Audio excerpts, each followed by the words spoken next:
Nonda Wata Wata ki City Veni Raturala and a Radio Mbulando Wata, San Francisco. Me Kochi Kenda Watamai.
Bula vinaka na turanga keina marama enda bekinda waki anandu tele na singa wo vinaka singa lebu enda ni oti toka na tini kandua na ruana miniti na nonda ngawunangwa na nonda bata ina radio mbulandu bata San Francisco da bagayan ratiko yani kina sana tini kawai na nonda banua mai viti na yabei banua ni zakazaka na bei bala ni bola na kena bolau ni mbula vinaka na beto saya kitiko ngamni sala kemni na bagarongo tiko mai na koro nonda bei atu yanu ni mbula vinaka buna bula le bagareta ki ko men raki enda nanga rongo tu na keni tuku enda tini karua na ngona mantanga ngo e bagareta ki ko mai ni rungo ko nan raki na non da bonu mai viti serere toka ngai na non da bonu na uani raki susua kanda sarabat ko mai ena mo ni malda wasawoti siti ko tale ke kenda na singani ko esani balenga na beto saki to so ngana daka to so na bulli be rana luenda da boga bina kan da be samati na singale buenda indai ni bula bina mai aoteroa kia ora ni bina boga lebu na samati ko mai ndo stino bina boga lebu stino to kona mai o kalandi ke irana no na ilawa ramba di beto ko ni to mai ena mataka ngo bina boga lebu mai niue Western Samoa mai pango ni mbula vinagana wakanda ni wararongo tiko mai na singa lebu indai mai pango baka kina mai apia vinaga boga lebu Western Samoa Binang telenga lebu na rongo tiko mai ena bi atu anu mai Palau, mai Majuro ena atu Masela, o bula binaga mena tukuka, Torika binaga lebu Torika tinai, binaga lebu na sema tiko mai Laisa, binaga lebu na rongo tiko mai ena bi atu anu sombo rangango, rongo tiko mai kina, binaga lebu na sema tiko mai Kandabu, le stale mai biti. Ngaro ngai boy binaga tiko mai ngora boy andra tiko mai sona we kanda ni bula binaka ena deba ni dangi mai na aya tu tokalau bula binaka laila za kauni balu keira na nomni law bingarabi ena we bole ni bula binaga boy lebu na sema tiko mai Australia mai waga halabe timbale suba New South Wales binaga boy lebu mai Serene Top End mai Darwin, Northern Territory. Binaga lebu mai Perth, na rongo tiko mai bula binaga Francis, mai Canberra, wata keira na kandera rongo tiko ngori, na be bononi zaka na be ngarabi mai Newcastle, wata ke Brisbane, and nanon da bonua, era lebu tiko kinango na kandera boga tiko kina raboga yanda tiko mai Brisbane na mataka indai. Anu tukuna tiko mai ila MT mate ni bula binaka turanga anu rungo tunan rakingo enandi ya senga ni tau nauda ngai boundu ni na ser me de muriala ibina olo ka u kunongo riana mo irani non da banua ena bu bale ni mabo ena maka vina ga lebu meli na unga dola bina ko na lebu na lebu njina na baronko tomo kengo kena hinga lebu ni kwa ndana ngai ba kureti ko ene na nonda be ga maruta ki satiko telengango na tala lal Muhammad etiko telengango na wele sisi mena tamada ga ni visa o kobula una isi mati wai mera sema tiko mai na nonda ngauna na nonda bata radio mbulando bata ena singa lebu ndai San Francisco e kautikenda bata mai.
ia da bula kiviti raramba na mataka ndai ara sa tiko ngona no dalinga ni benga rabi ara san dua bata tiko mai me ki mami na mai benga rabi tale na wukumuni na wakanda ni wororongo mai ka sema tiko na non dai waseninga unangoa na bata ni radio mbula dua bata rongo tiko na non da vendela ni abu mai viti rongo da tiko ngani wakakina ia enra kivena ka na bebu no tale so enda reida mandana itukutuku ni nra kingo menda waru da beta ni ndo tale na moani mada sa singa lutu lebu tiko ngo mai viti sibina tini kandua kanda baga bina tiko ni sibina tini kandua na tini na miniti sibitali tiko ngana bae na tini na miniti sa lutu totolo sa tiko na kabi na non da bonoa ni benga rabi aningo Santa Rosa California da baga bina tiko kina bina baga lebu no seni loli gora bula binaka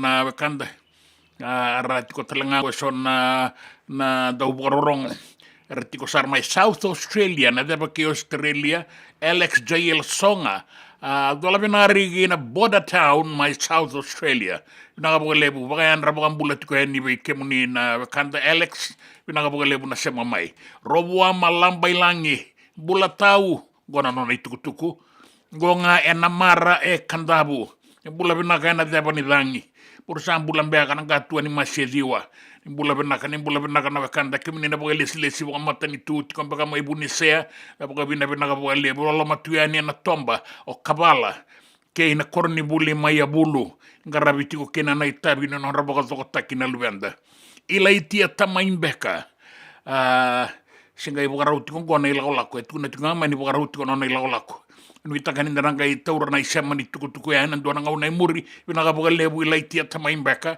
wata ke Taniela tabua ni bula benaka kai i bula benaka mi bula rem mi bula sia dola benana mo na bimbulo na dela ni abu na moirani lendu wanu wa dola benana mena botuku yawa binaga boga lebu bosoni toka lau batu ni bula benaka ratu tau boga benaka boga lebu tiko sareni ngo New Zealand jo bosoni toka lau tiko mai New Zealand dia nango senga New Zealand dia nango New Zealand leilai New Zealand landa binaga boga lebu na sana wa turanga kandabu na korona ngara toka ngango na deba ni dangi dambi utanga na koru turanga isuba ta sango le sareni kinangara ono kandabu bosoni toka lau batu mbula binaka Lucy ngugau binaga boga lebu kai sayandra binaga boga lebu miang bulare uranga au Alasia Williams binaga boga lebu nita kini ndau mga tiko nan rakin tagazakan rakin be maliwain rakin be wakani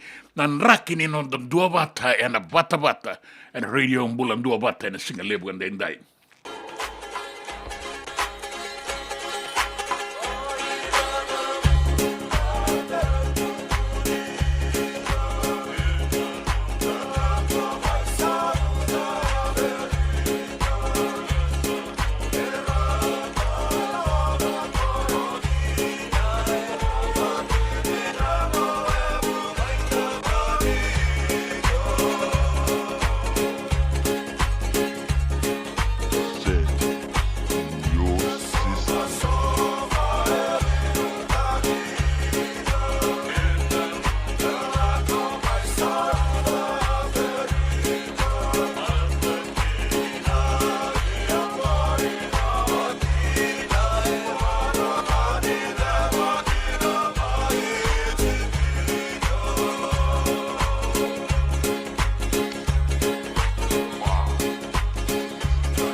Senga dina ni kara rawa na daka waka kekiwa. Ia endona ka enda wipu ke kawaka mamanta taka tuna bengaravi o ia ke tuna kenda to kakana. Na ika, na dalo, na bisikete, na reo bata, na sunbells e tinimbulu makau. O kenda to na senga tiko ni driver se senga ni waka motoka kandau dren na tutu beto seki. Erto satu wakarau na Divine Pacific Food Mart mai Sacramento merto taladeani na nong ni boli. Rawa sara. We tartarngayani na taliboni diwa 21 saivarua. Merto bakarotaka katalada mai na nong ni boli ena kenangona totolo tua. Divine Pacific Food Mart, Viturua Diwawalu Franklin Boulevard, Sacramento, California. Namba di taliboni Diwan 21 saivarua. Erto ngarabatalangan kenale wakasuburi ani nanomu yaya. Mai na nonderto stoa kina nomu mate ni katumba. Dendram beka nangola ni kibalilo tero buku ni oso pakadadaka. Sen kita beka na tos nimbula. Ko ni lenga sinui gawa. Nana maki mai kina programu warotaki. Mai vera tau na New Methodist Christian Fellowship USA. Nongu chisu, nongu benua. Rua na bima manione na kabini buku lulu be Kemando California.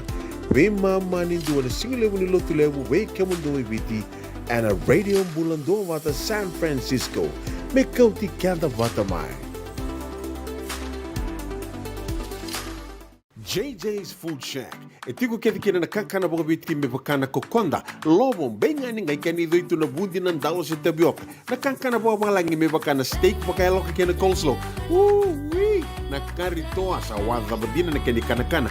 Kay tiku talanga na nonroto specials and lomo ni madawa. Dau tamba na Facebook. Na doi ni tiwa ya na bani mandrai pai kena bungatale. Gore na JJ's Food Shack. Viu Valley mo Billie Jean Street, Santa Rosa, California. Karo talagang rato dili mo yang may Santa Rosa, may yato sarani kinavato. Giritirto sana kinavitu sa mabitu tolo vio tolo dundu al limono. JJ's Food Shack, Santa Rosa, California. Nanonda bata kay City Beni Raturla.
Saleina que kumbula moraida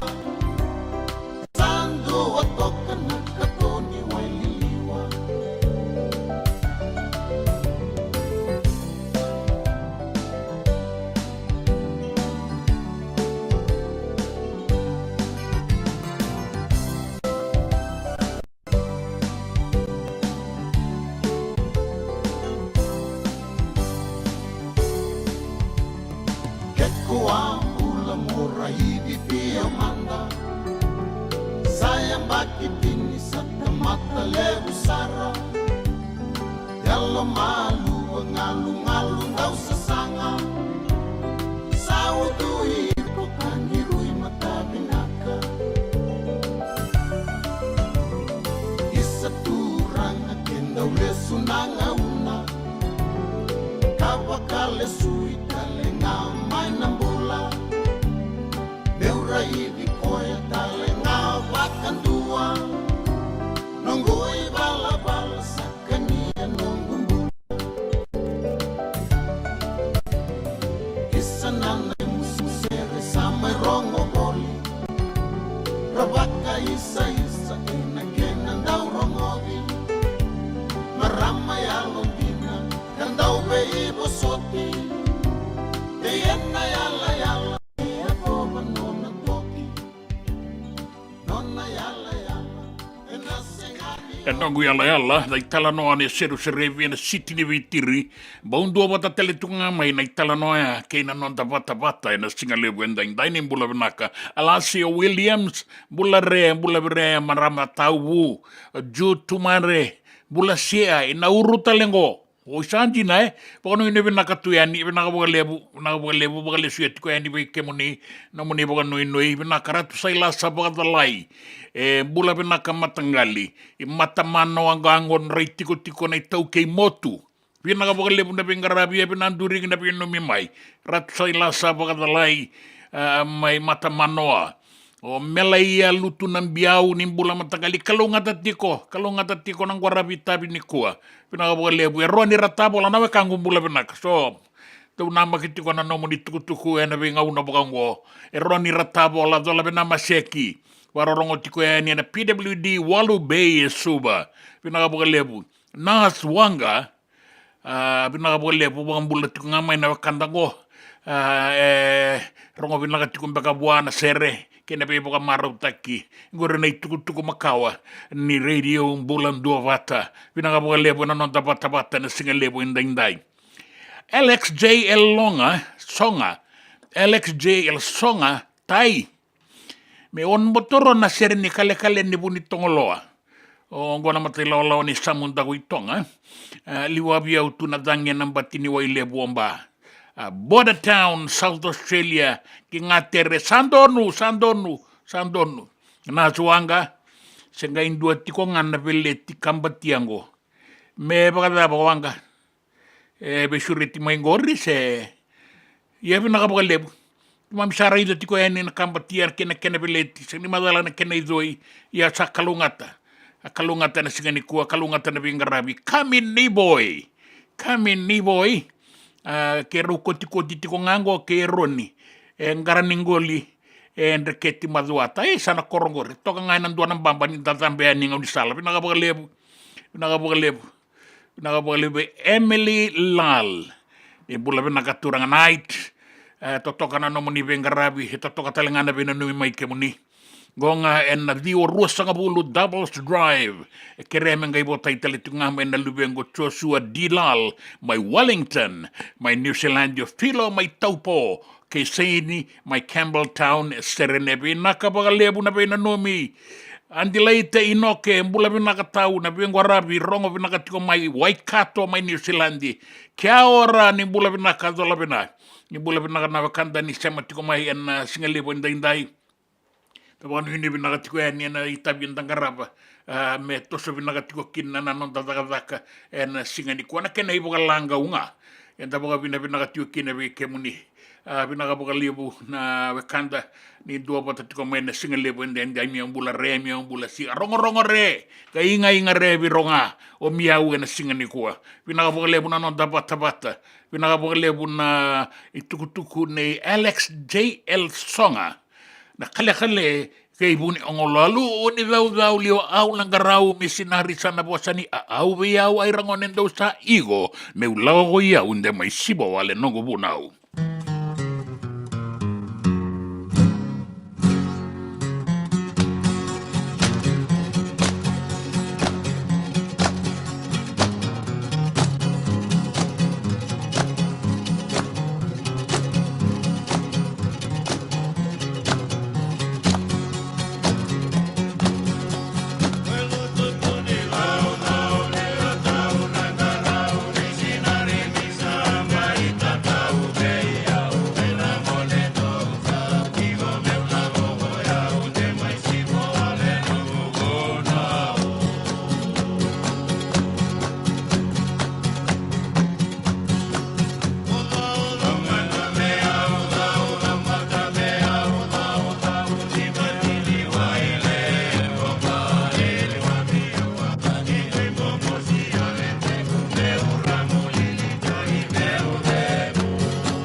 Dendran beka nangola ni kibalnilo tena buku ni oso pakadadaka. Sen drakin-drakitan beka na itos-tos nimbula. Kuo ni lenga sinui gawa-gawa. Nana magi mai kina programo warotaki. Mai vera tau na New Methodist Christian Fellowship USA. Nongu chisu, nongu banua. Rungo vina vima manione na kabini buku lulu bei kemundo e California. Vima mani dua na singilewu ni lotu lewu bei kemundo e viti. And a radio bulando wata San Francisco. Me kauti kanta wata mai. Do yan Robina kana maraman na ita. Do samba di ba kusa-kusa iwe. Yandra na ita. Kita sili katalaw Monday na Orange Lounge. Maleka. Gurasan ba di kata-kata pinakasar tu nga toboy simpang bakaw. Gay way dala tu kinambat. Ko yang serengan kori. Sono ngono santa pinakat serengan na kenta kakana. Di na to zoko. Kaya kita sana berata ni bagai singilebu. Kita sana gali bagai kabin ngaya ni kena. Na Orange Lounge, katalaw buka singalebu siya buka kabi, e baro tagi tu buka manggo sanggay to toka na buno ni kana. May namenta to identity, kena buka singalebu siya buka kabi, me buka na buka sekera, na sui, ikata buteke, roro buka lolo, kay na vida tale. Giraraw mo kila na menu ni singoya, na Orange Lounge, tolo-tolong dua, Orange Street, Santa Rosa. Yung dua tala na tamang nibingarabi ni Divine Group of Companies. Dola may na walang kaloka na mataka, kina walang kaloka anambongi moniti kina singatambo na Orange Lounge. Tolo-tolong dua, Orange Street, Santa Rosa. Me voliam back in doon ng life insurance policy? Nakakil nito tayo katil kabito ni makostita na 2022 o sagir ta kasarabiri ni tauna. Kami nga ya, kinamaga siya nga ya, sala ko man check. Siya nga tali ni pera, siya nga sarangan ni pera pa rin lang. In time sarangan may. So, ang kaliwara ka talaga tundawara. Kuwertong ko. O, saya lo wag din, o pamibinaksa. Iyo, o yasar nga na buna, e raw sara, sa tiko na pepa se senga. Bula vinaka se tobi mate. Kambani duan nga kana soma may na claim na lom ni rosa nga bulu kavana ua keada na lenga nisa e ambaki roa tina policy. Text mai kina wasa eva walu ba dua tolu walu lima e na kena i tuku matai lalai. Oya na wasa eva walu ba dua tolu walu lima.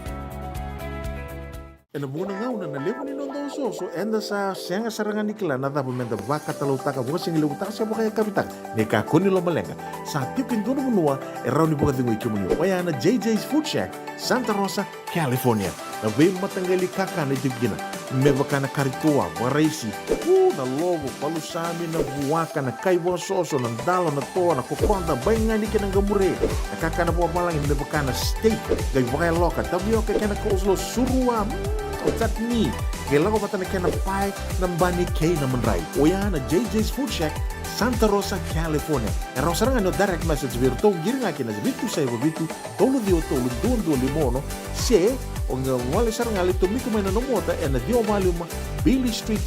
O yan e Santa Rosa, California. E raw talang ani rito ulit dilibot na kaya na kaya mukatalaw wasing lebo sa mga kabin, yan may Santa Rosa, Kinabato. JJ's Food Shack, Santa Rosa, California. Na nonda wata kay City Beni Raturala.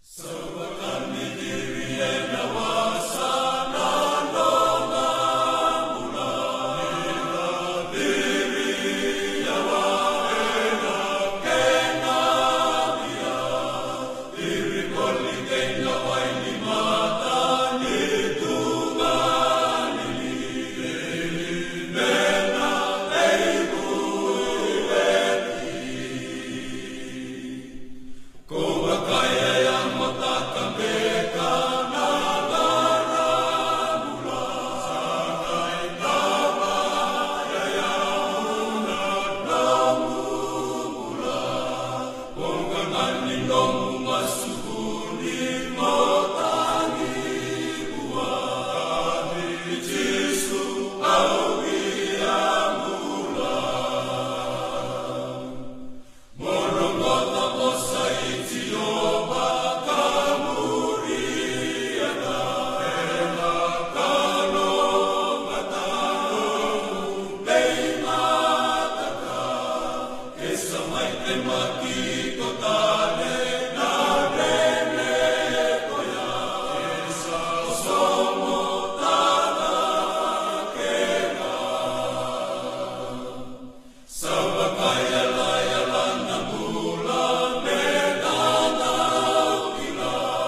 Jesus called Peter and said, Simon, do you love me? Simon, do you love me? 3 times he asked. He never called Peter, he called Simon. He called again, Simon, son of John, do you love me? Yes, Lord, you know that I love you. Feed my lamb. Again, Jesus said, Simon, son of John, do you love me? He answered, yes, Lord, you know that I love you. Jesus said, take care of my sheep. Vakanir chuga nungu sheep. I live in the vakanir kenda chunga. That time he said to him, Simon, son of John, do you love me? Peter was hurt because Jesus asked him 3rd time, do you love me? He said, Lord, you know all things. You know that I love you, my Lord. Amen. You know everything. Simon, but he denied Jesus 3 times. This is his confession. When Jesus was calling him so that he can become established on this rock, the church that Jesus wants to build. Praise the Lord. Praise the Lord. He asked 3 times. He never called Peter. Remember that he called his real name, his origin. Simon, Simon, Simon. Dilam bate sinamberi chikuni thoko bate chikona bewekani bat kay chisu eva muri chisu wale tunga. Kenda ngodra ni va muri chisu sindo tuna nonda sema ve chisu ven kava wana yalo tambu na gift ni yalo tambu melak mai weekenda. Eh?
Akafa Family Gospel e murieti ko ni na daune na talatala lal Muhammad e na singa lebu enda ena ke nai boga langau vina boga lebu na borongo tiko mai andi laite inoke mai Waikato New Zealandi bula vina ka chane singila mai taveuni bila vina ka cheli nua maji Tala falava apia Samoa tola vina boga lebu njina vina maseki tola vina Rusi na wanga taradengena tola vina ina marai bunda we se sandunu ina boga lebu kalonga tana pingorabi nang korabi tabi na singani kuwa bula bina ka Solomon ne turanga maimuri bula bina ka na Zion Shopping Center e Tabua Town saboga nuni bina ka tuyani keri taleani kami de voi weina numiti ko ni na leoni korona kalo maduata sa dola bina ke taisama di tuwe kung kay renre ina boga lebu ndu ina boga lebu taisama tola bina tai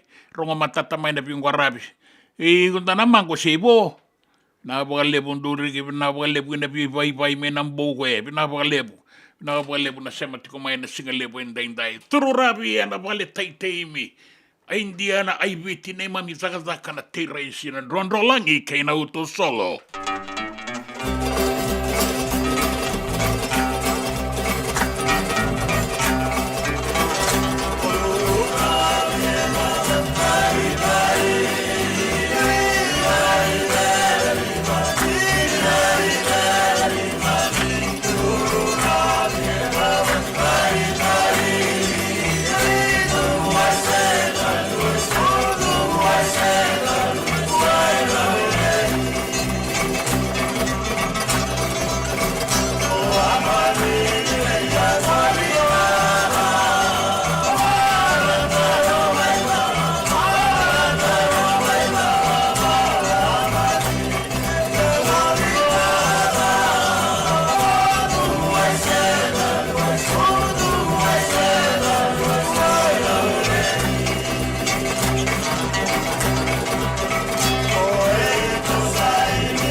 JJ's Food Shack.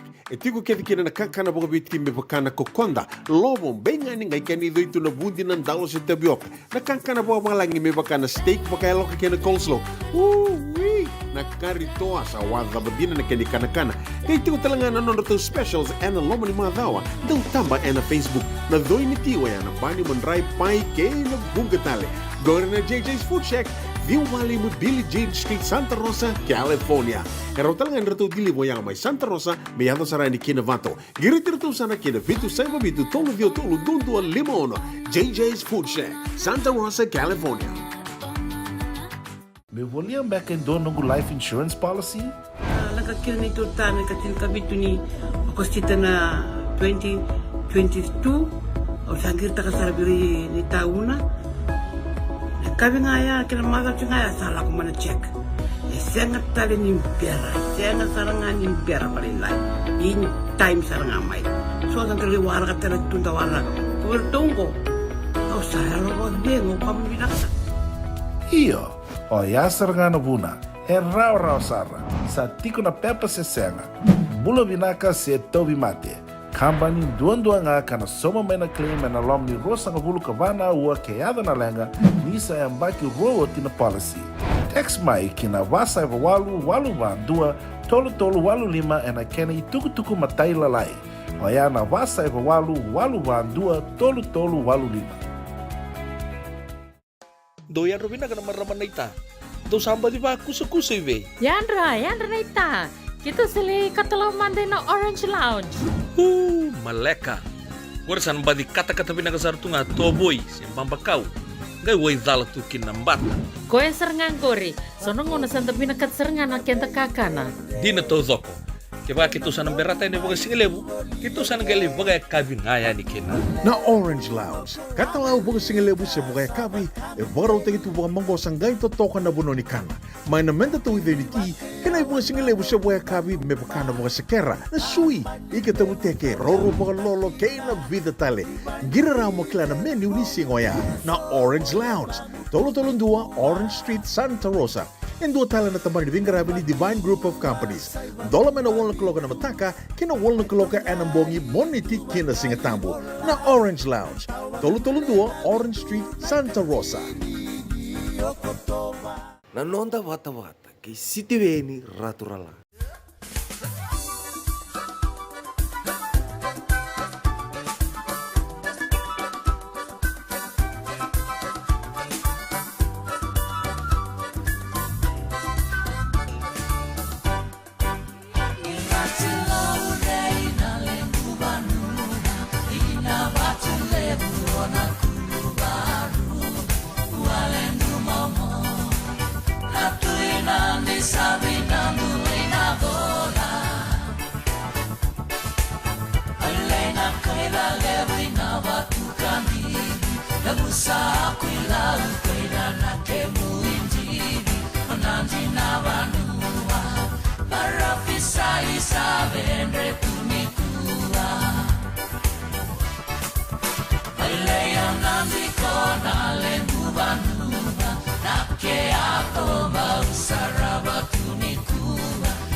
Sa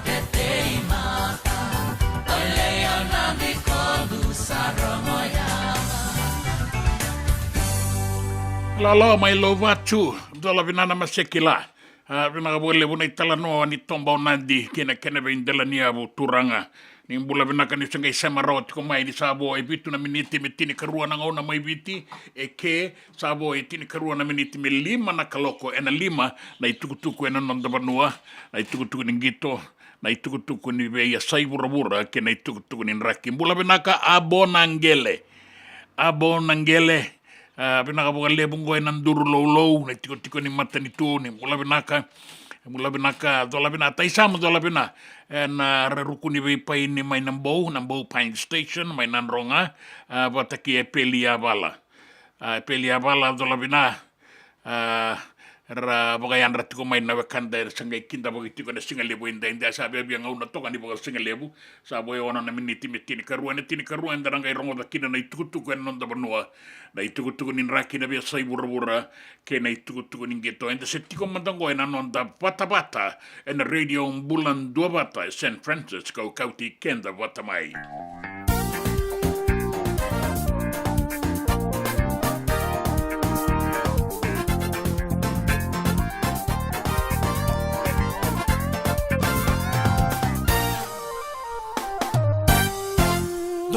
Sere me bakatangi go sombo elelei na kenambula au nanu makina na tawasi ni maki pava romba nando moni sere era rica era landi moni ni forro vali di rongo kina nangitana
Dona kisi ke to aling garava.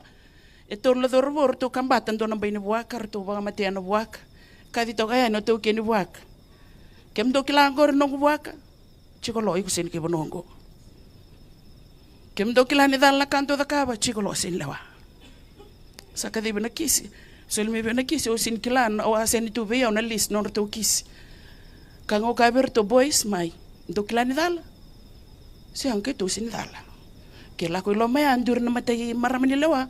O sa babinaka ko no reso mo ko no milaulu male to ko na ron to da bali le meni to. Tukuna na kandina. Awasin nama kana kartuale ka eloma. Sandu ro matai. Ba madala ta kana da ndo ba mate ki na buaka. Eu na luben tui. Nongu tutu na tui ni bonongo. Au le wana buaka au le wai koea. O koea sini kai bonongo koe ba wa chinga miki. La kona kena karua. Ba madala ta kana da ba mate ki na buaka. Ka ko nongu ratu e ngone be nona ratu koe bo sautia. Eu na kai bonongo eu lewa. Anga ya no kena katolu. Sasi kena leni wa bo se ba binaka. Koni do sombo. Kakoyo nongu nana nanganen raw nondo ratu. Oyo basu turanga i korongo. Kena balambale ana kake de utara e warindu era ni bosakina. Na lawa e didi nga nona didi. Law is law. Ni taraba ka taonda dono indone yaya se ni nomu. Rachaji tu kinongona lubenda. Offense of theft takes and carries away without the owner's consent 9 to 15 years imprisonment. Ito na kina bekenda to ya na singo ya na ito yang kay tau be tui. Be liu ni abusa. Baleta ni awari ni babuli dirto. Kaya o turanga mo baka turanga. Turanga oren tukutuku ni koya. Oren tokon toka. Turanga e marro na tamata bulangi e marro na yaw ni banua. Na ibabu bulia ya na nono dono ngone me baka bulithi baka dono. En rauti ko nan dono ni ngone. E senga ni ndua na nono dono e tui kya o ko me lawai ko bate koya. O ko ni dhuri na matamaten ko rivuli align his hundreds of rights to the 100 school rules. Ni dhuri loma ni koro align taka na nonon dono kina lawa ni koro. Ni dhuru kibali lotu align taka nonon dono kina lawa ni lotu. Una isi mate wai bina wale ko wula bina wale bina tukutuku na taki na singa lebu enda indai me ke mami rongo da ka bana nanu tukina ni bora rauti ko me ke mami rongo da na tukutuku na nonda bonoa ke ina be sai burubura na tukutuku ni raki ke na tukutuku ni ngito na nonda bata bata na radio mbulandua bata ngo San Francisco sa tini karuana kaloko.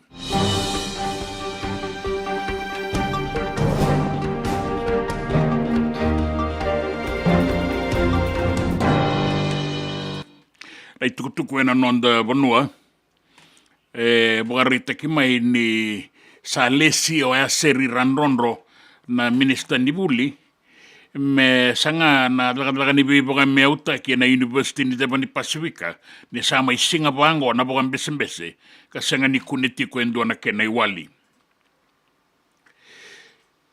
samba o bosa talenga mai kina na iliu ni Fiji Labour Party o Mahendra Chowdhury ka taronga na daba soti embera tiko kina nangarai ni wali ni boga mbese na university ni deba ni Pasifika ni tolu nan rau tau doko na itutu ni boga daka lala tiko ngo na university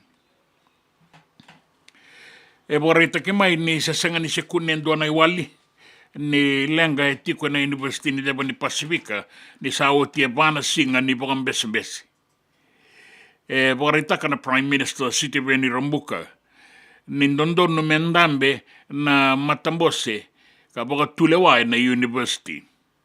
Me bangarai boga totolo endua na iwali ni boga mbese ya do tikongo mera ni wakuri na dagadaka. Boga rita katalenga na prime minister senga nindua na dala boga dagadaka se dala boga lawa ado na boga mbese ngo endonu boga binak. Na nonra boga mbese ratiko na loma ni lawa kaya dana na employment relations bill. Na ruana undolu kabitu andabo koto maiki na lawa ni boga mbese san dono boga binakatiku kanga rombuka ni ndondon me boga sangarai na iwali boga sangarai boga totolo mero ni kune na kene iwali irandambe bata mera be talanotaka na bengarabi na university ni deba na university lebundundua na deba ni Pasifika boga ritaka ni isa ai adoti kona be bosaki ya se senganga ni mau endo na be bosaki ka sa lesikina na minister ni buli seri ranronro me kaliba endo na mbose Kadiba in duan ambose be rato na matambose daka ni university and special council me randambe me rabo sangara na iwali ni lenga itikongo na university. Baka rai takatalenga na iliuliu ni Fiji Labour Party o Mahendra Chaudhry ni sa balabu mai na bakan bese-bese kay na non rakundru tiko kay may yadong goy muri na bakan bese-bese. Sa andende to may na non rakundru na tamatadakadaka na University ni Deba ni Pasifika Kataronga se daba soti sarui lokuya ratakitiko kina nangaray ni wali membaleta na non rakundru. Kaya talaga Mahendra Chaudhry ni andambe na special council en bula sauti na bula September. Ka me nanumi me ngaraiki na indo na iwali ya ni rasan tambe batanga isanga ni matata na ituba-tuba ni bengarabi sa ng bose sa taba soti na ngada ni bose ndondon numerabibo sa kikina e zaba tikongo e sesenga tikonga nindo na matata ni tuba-tuba ni bose e ka Chaudhry nindondon numendambe endua na matambose tuba kay koya Mereka kuni lewe na na beli utakiti ko na University ni Deba ni Pasifika. Menarawa ni ngayon dondonuki na nabaga tulewa kay na iwali kunea me balaitir na tamata dakadaka. Baga rita ka nito soti ko na dakadaka. Ya taronga sedaba tiko kina na Vice Chancellor na iliuliu ni Koronibulia na University me rawan ni ibangaray kina na iwali nilenga itikongo na kenra maliwa na tamata dakadaka kairan na beliutaki na university ni matai na dabo era laki lakaba kisamo ani sitikongo enduan lenga na university ni Deba ni Pasifika may laudala karatikongo na Vice Chancellor Pal Aluwalia na iliuliu ni Kornibuli kaira na baka ilesi-lesi adake era lakiti ko ngo may samo ang baleta indua ng bose baka duriti ko kina na non rambose na iliuliu ni bay mata nitu en bay pono ang gali baka Peritania at dapat tuloy na ka pa ng bose ni ado tiko na baka besa-besa na University ni Deba sa nganin doon ay tukutuko ito urirawa may baleta na baka tataro na numini na tumbo bake na ilabo endarawata na non tapanua na remittance na ilabo baka umay ki veira na liwe ni pano eviti nimber ni laba na yambaking go menalaki ato basarati kumbeka na 2.3 ba ng bilioni na ilabo lebusar. Ang na ilabo era baka utamay na wekanda era tumay panuatani so era takadaka kinabe kambani kinabe tambana so kibunuata ningai ba kauti ko ngamay na non rai bota ena numiti ko ngona kina na lebu ni labo era ba kauta tiko mai biti o era na tiko mai na be bunu ni takadaka mai Australia mai New Zealandia na toka laweloma ni raba ka labo tiko mai ena mbakingo ena yazoba na 2.3 ba na bilioni ng dola sana buke na mbula ba ilabo ni non tabanua na remittance na ilabon daw wakaw may ipagongo sa number 2 tiko en sala ni bangar ilabo ni rawa ilabo ni non dabonua liuti ko na sarabonua taraba mai na remittance na ilabo musuki daw wakaw may beira na wekanda en non dabonua viti so e wakaw saranga mai bondondonu ki beira so e wakaw mai kin na be tambana bagdagdaka so e wakaw mai nambange kinambange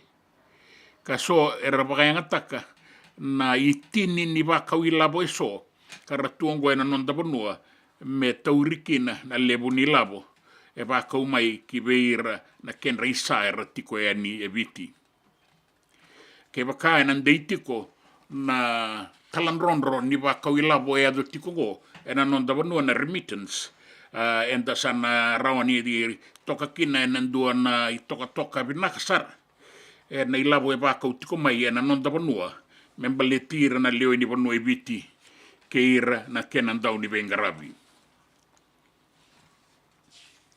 na itukutuku ninggito rato sa nanama kitikongo na non daw rabo ana leo ni Vodafone Fiji Bati ki na karua non rato sa Andrew kay na mado sawa tibe Papua New Guinea na PNG Comols Erto sabuli dakina sona leso ni mosimos kauiwi kaina kana kapitani o tui kamida ni lulu gasara kapaka ya kusura na non ratu tatango maki nang gito na mazo sawati baka ertu kui baka wai na kambakoro ni Comoros ni Papua New Guinea na mazo sawati ertu baka ngata kasarati ko ngana lo mandono ni rara mertu mbote tiko enikina na tatango maki neviti ko ertu bani baka ikina muri ertu maninganga talengakina na PNG Comoros yana tikina wa ertu sana ngai baka binakataka na madongo enda nuitaka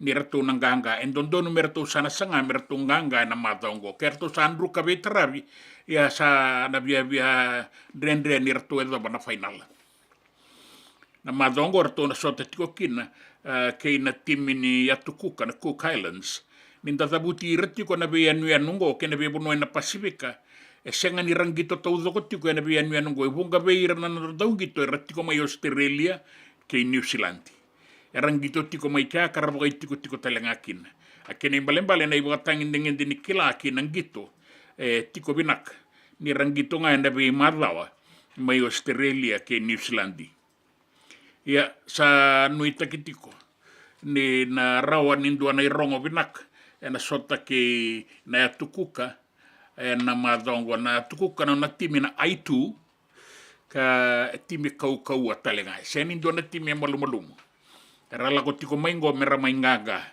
era na senga ni mainruka karni mai bia rita kira na HFC Bank Stadium ka boga doritiko kinango isuba na sota ninda tiko nga na rugby league doon marama sabaka basikada ke maingo menalaurai talenga na bata dake na marama ni namosio Cottrell manu ni tonga na maramango sanga ni bulangi na ngito rakabi imbaleta ni sa lewetiko ni Vodafone Fiji mbulikula na non ratimin na non da ngonelewa o Anastasia Sham Cottrell manu ni tonga sana dambe da ketalengani men dua beira na ngonelewa dingitaki era na lewe ni timini mbulikula era na sota talenga ke na timini moana na timini atuku ka beira na ngonelewa ena muani madongo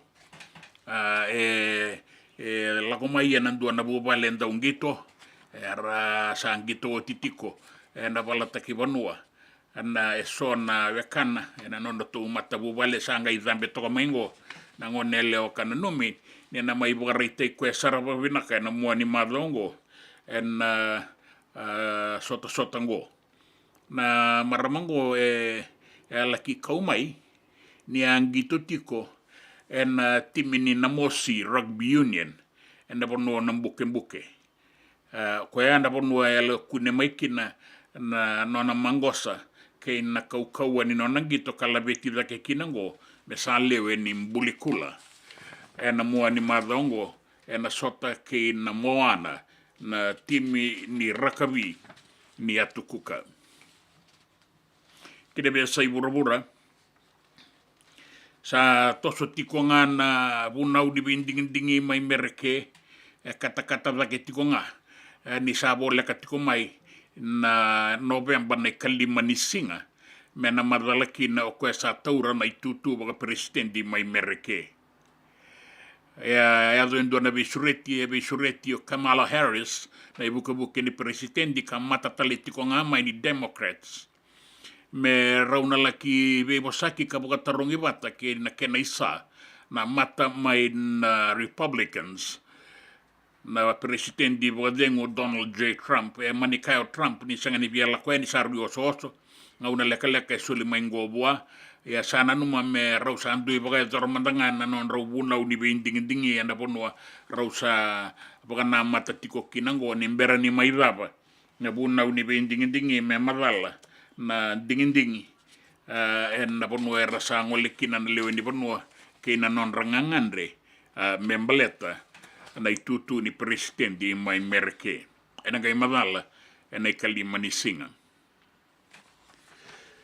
Kena tukutuku nin raki, kotongo e nanonda vanua endo na ua nin raki sua e rombo tibiti koto e nangaunango. Ka uku tiko na kena lo atau vanga una na uda seu ana wasa laki bora e na sona ngauna. Na pakatiko kin na kena tuwa ki mea wana singa ni mataka kuru na vanua e rani taumbi sar na uda me kui ka tokana dombui e na pe uzi wai mai na loma ni vanua a kauta ni kimbarabi. E na numini na rawa ni lubu na ve vanua mbuda e so ke na nonda ve mbarabi.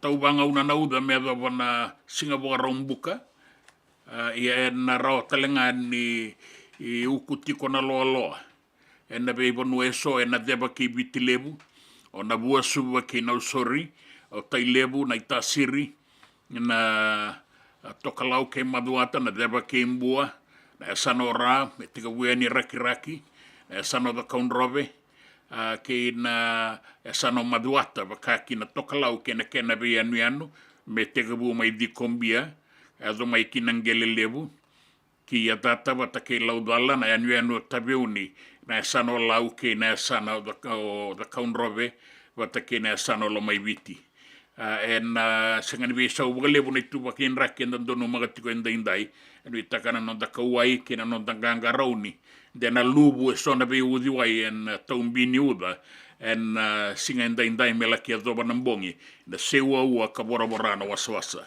sai kwangore na tukutuku na nonda banua na tukutuku ningito na tukutuku na ve sai burubura ke na tukutuku nin raki na nonda vata ke City Veni Raturala.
JJ's Food Shack.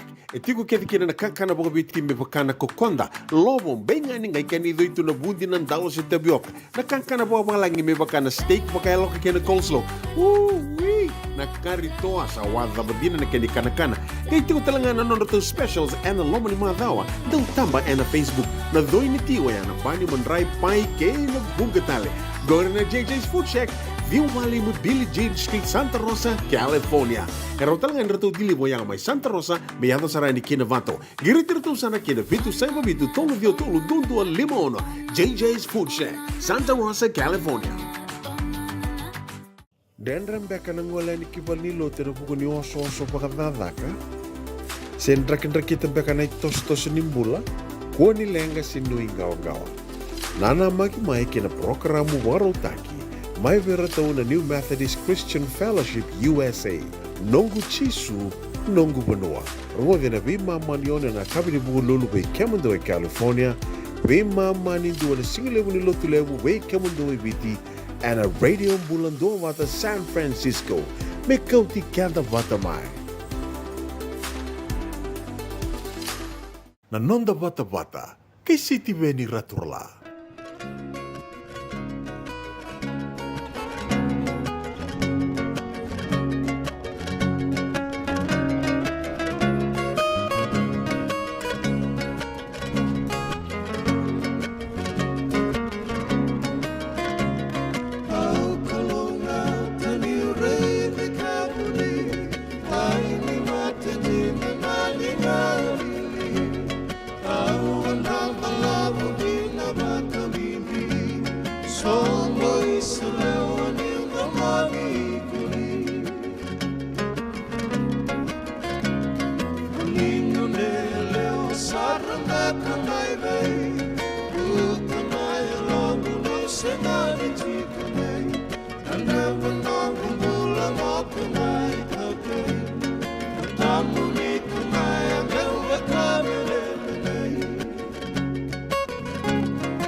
Yana no roto sere na koulan rokan ni boto ni tomba. Rongo di tuka kina na singa lebu indai na domon roto na matai lau na bonga kei na mbukalo. Na kele ni wanga isu wani mula benak. Ni mula benak ni sanga isema tiko mai. Sabi abi nakatona raki na nonda banua. Ian raki nga kei viti. Individu ni nonda banua. Raki uda se dila na singa. San raki tiko ni nonda banua.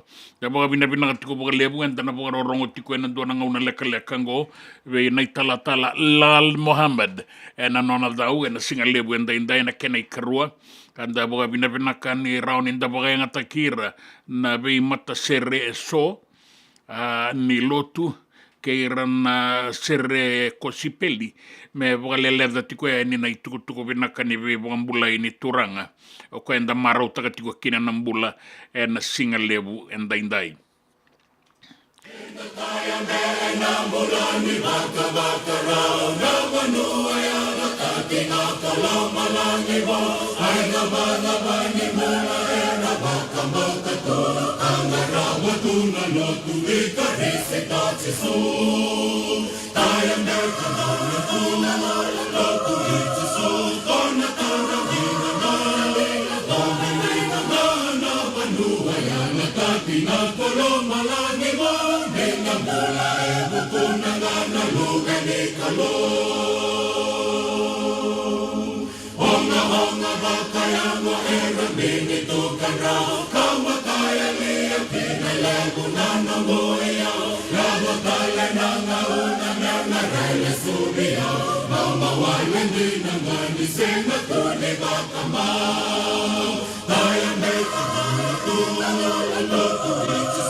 Na ngoni sala nga menda lesu ki wana kalo na ngoni sala ndondo nga raw weekenda na ngoni sala ni bebutuni mai loma ko chunga na bebutuni ke sakadi nga bangon da sa vivi chunga mai o takol sala chunga mai ya lestale iya tal nguni angon kila na na bebutuni the change of attitude and mind, your soul and spirit.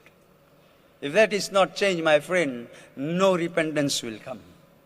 No regret is there. Praise the Lord. Amen. If you regret, that is repentance, means you regret of your sin. Change your attitude. Besauta ka na mo lang gori.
toka na Akafa Family Gospel rato muria tikueni na itakitaki na italatala Lal Mohammed na singa lebu inda ni mberoya liu tikueni na ndomon rato na mataseri ni balilo tu na centenary na singa lebu inda and tayambe na mbula ni wagrau Imbula vinaka ni sangai semara tiko mai na singa lebu inda so era sangai mai dengu mera wa singa lebu mai suba kina be no bole kata na be boli bola ni mata ni tu era sana ngai boga ro boga singa lebu na dua na kaloko sangai be mama tongo na tini karua na kaloko anda boga bina vinaka na singa lebu inda era to na sema tali ngama kina na koronombu house mai ba na tau ni mai ba endela na idake era to na tiko mai kina na wekanda era sema tiko mai kina boga lisi boga mata ni tu ni mbula vinaka dola vina mbula vinaka na wekanda akele rambale ni mbula vinaka na marama matangali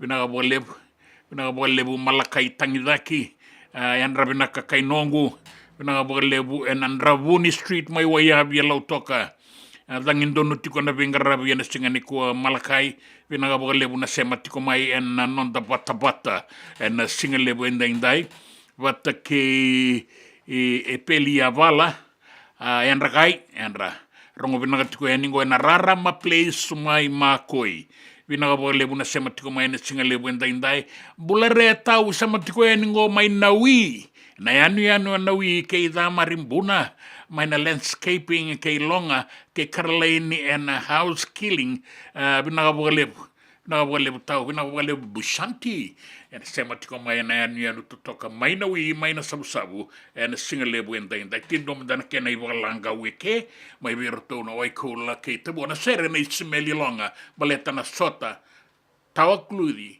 and lomani stoa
Oh,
Nungu chisu nungu banua. Dorongo na vima mani ono kina vitu ene kawani bugu lulu we kemada we California. Vima mani rua ene kawi kina tolu ene singalewu ni lotilewu we kemada we viti. E warotaka na New Methodist Christian Fellowship USA. Rongode ene radio mbulan do vata San Francisco me kauti kenda vata mai. E senga dina ni kara rawa na daka waka kekiwa. Ia endona kainda wipu ke kawaka mamanta taka tuna bengaravi o ia ke tuna kenda to kakana. Leika na dalo na bisikete na reo bata na sunbells e tinimbulu makau. We kenda to na senga tiko ni driver se senga ni waka motoka kanda u drendre na te tu beto seaki. Erto satu wakarao na Divine Pacific Food Mart mai Sacramento merto talaveani na nong ni voliboli. Rawa sara. We tartarangayani na taliboni diwa dua ono toluwa diwa ono saivarua merto wakarotaka katalada mai na nong ni voliboli ena kena ngona totolo tua. Divine Pacific Food Mart. Viturua Diwa Walu Franklin Boulevard, Sacramento, California. Namba di telefoni Diwa Dua Ono Toluwa Diwa ono saivarua. Erto ngarap talangan ni kena lewak suburi ani nanomu yaya. Mai na nondor tostoa kena nomu mati ni katumba. E na buona ngauna na lewa ni nondo soso enda sa senga sarangan nikla na dapat menda vaka talutaka buka singi lewutaka siya buka ya kapitaka ne kakuni lo malenga sa tipin dono munua e rauni buka dingo ikimunio waya na JJ's Food Shack Santa Rosa, California na vei matangali kaka na itigina me baka na karitoa waraisi na lobo palusami na buwaka na kaiwa soso na dalo na toa na kokonda bainga ni kinang gamure na kaka na buwa malang me baka na steak gai baka loka tabioka kena coleslaw surua That's me. Kailan ko pata na kaya na pie ng bani kay na manray. O yan na JJ's Food Shack, Santa Rosa, California. E raw sarang ano direct message virto giri nga kina bitu sa iba bitu tolo dio tolo duon limono se o nga wala sarang ali tumiko may nanumota e na dio maluma Billy Street. O yan e Santa Rosa, California. E raw talang ani rito ulit dilibata kaya na kaya mukatalo wasing lebo siya wanga kabi ya may Santa Rosa, Kinavato. JJ's Food Shack, Santa Rosa, California. Na nonda wata kei City Veni Raturala.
una da utimbita kana veve ngauna ya sawa me dova new dimba.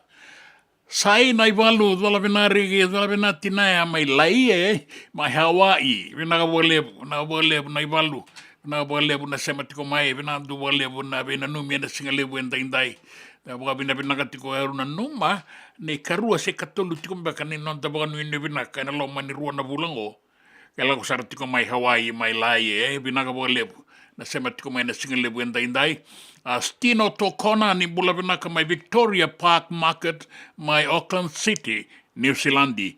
Kai naga mai ni makarese se binaka toka ya nieke na biau liba ni radio bulan dua bata. Go na non da bata. Neri Tawalo. Oi dola bina maseki. Dola bina ta tuane tiko mai ni sabi mama na tulu na mataka lailai ni singa lotulebu. Ndanga una bata tiko. Singa bata tiko enda bi sibiti ko beka na diwana wa kena imbalembale sana bia voto kango duana ngauna menda nanga rauni be sematia niki na bena bonne bu eneri do la bena bolebu be mama ni tolu na mataka lailai ni lotule bungo kana ndela ni be noku na Kuwait my Kuwait Kalau mani tombo Persia, da bo bina kina bolebu sarna, bina numi tu mai bagayawa. Ke mami saloloma tu yani be kemoni. Bukan dia otak itu yani ka bogale dia ni ana biau liba ni radio bulan dua bata San Francisco. Da bukan ni binaka kina ne mami bukan bula kina ne mami nganga ni masu. Ito so binaka na bengarabi en andela ni benoku en aloma ni tombo Persia mai Kuwait. Bina boleh buna nom ni sematiko mai alesi ratu rabovo dola bina rigi mai na yatu malolom boto kwe bina bolebu aya sawa na bonua ni tandra bina kana serta wo waisa bushanti mai nawi bina bolebu na nomuni tukutuku Iyo, era bonua kedenga ni tanda na nonda bia tu enu mai biti kena sana tini kaba. Wanu inu binaka tu yani, wanu inu binaka in made atu malolo kena atu mamanudwa. Dola bina alesi ratu rabo wo sabo tini klima na meniti mendua na kaloko ena nonda vata ena radio bulan dua vata San Francisco.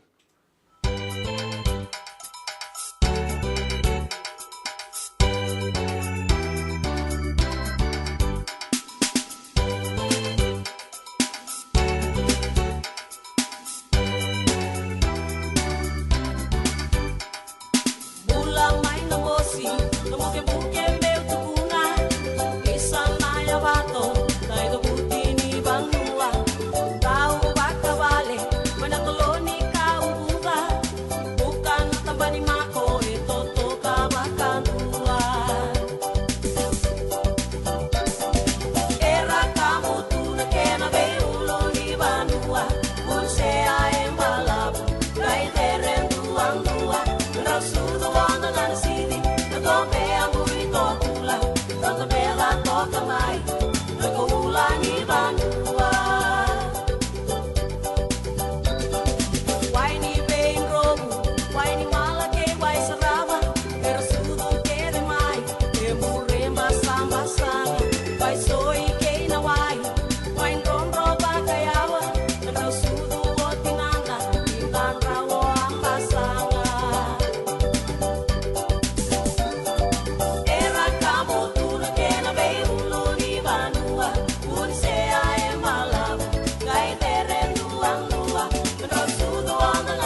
sina koula ni vanua.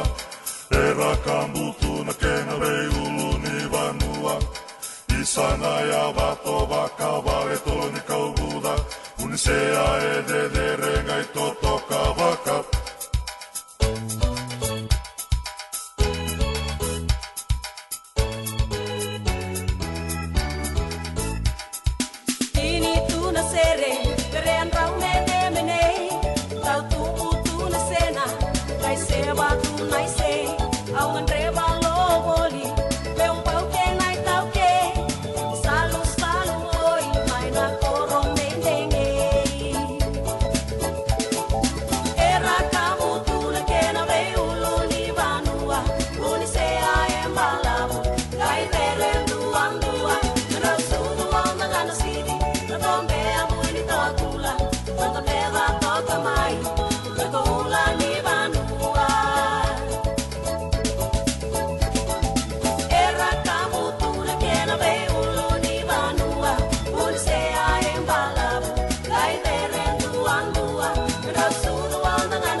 Mevonia back in donongu life insurance policy?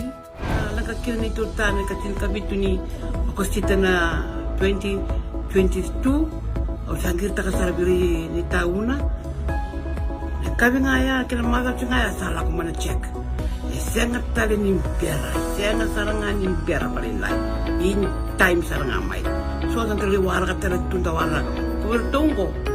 Au sahara ko dengo pamilaka. Iyo, o yasar nga na buna, e rau sara, sa tiko na pepa se senga, bula vinaka se tobi mate, kambani duan nga kana soma mena claim na lom ni rosa nga bulu kavana ua keada na lenga, nisa e ambaki roa tina policy. Text mai kina wasa eva walu dua, tolu walu lima e na kena i tuku matai lalai, o ya na wasa eva walu dua, tolu walu lima. Doyan Robina kana maraman naita. Do samba di ba kusa iwe. Yandra naita. Kita sili katalaw mande na Orange Lounge. Maleka. Warasan ba di kata-kata pinakasartunga toboy siyang pambakaw. Ngay way dala tu kinambata. Koe serangan kori. Sono ngona santa pinakat serangan na kenta kakana. Di na to zoko.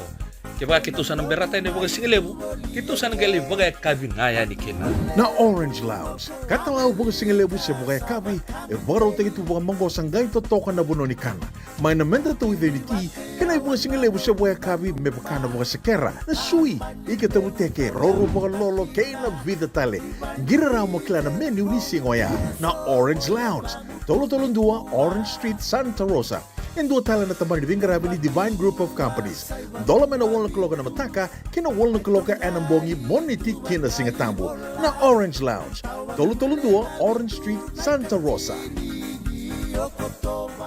Dendram beka nang wala ni kibal nilo tino puko ni oso pakadadaka. Sen drakin-drakitan beka na itos-tos nimbula, kuwa ni lenga sinuingaw-gawa. Nana magi-mai kina programo warotaki. Mai vera tau na New Methodist Christian Fellowship USA. Nongu chisu, nongu banua. Roge na bima manione na kabini bugu lulu bei kemando e California. Bima mani dua na singilebu ni lotu lebu bei kemando e biti. And a radio bulan doa wata San Francisco. Me kauti kanta wata mai. Nanonda wata kay sitiweni raturala.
O tawa ke nogu koro, na ndomunratu na ilolawa na takau ni mana ke uluina virviri.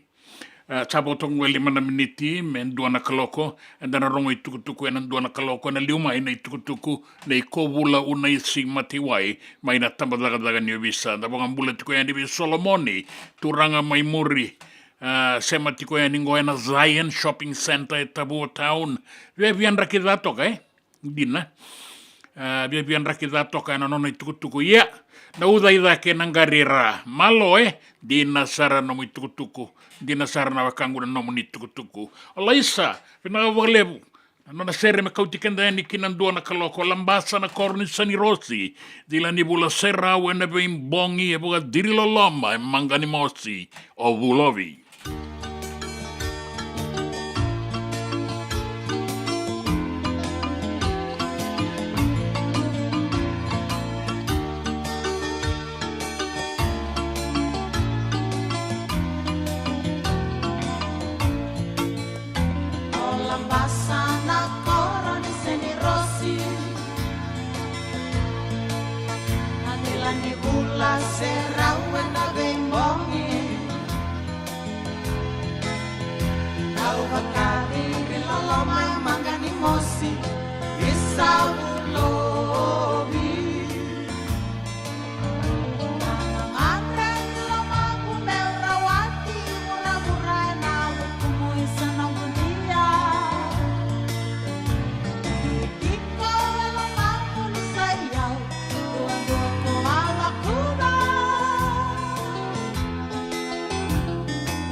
Sana suka na loli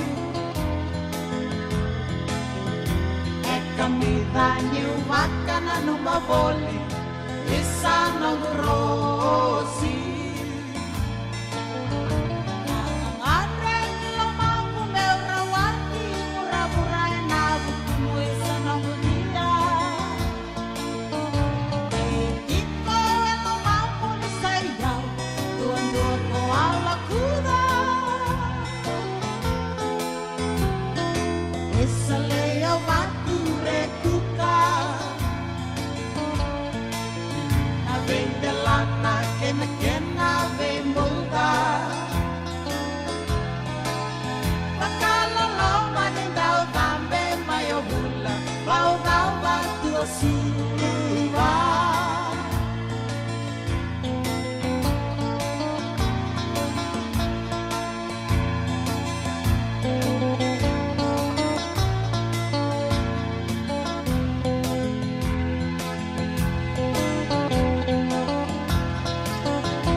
Ni santo come ngone bana tabane lawa matenga ni taro ndo terongi lava na taro keve kia ko na market te ko itu ngamai santo tu kunia ni ngoni rewa gai reider tona ya sanola o merto ngata meikia. Iona kai mburin basanga raba ka duwa ulukete na mandua. Ito na kentuki no rewa e na marui rewa nga kai tong may subo ng bongi senga i oti non tumbo sinia sana. Subo kile libutungo na kabula-bula. Iyo de marui iti na kabula-bula kai subo nga. Kai rewa nga. Boleh kentuki ko ni kuwa. Kenta to sarui maroroya na da.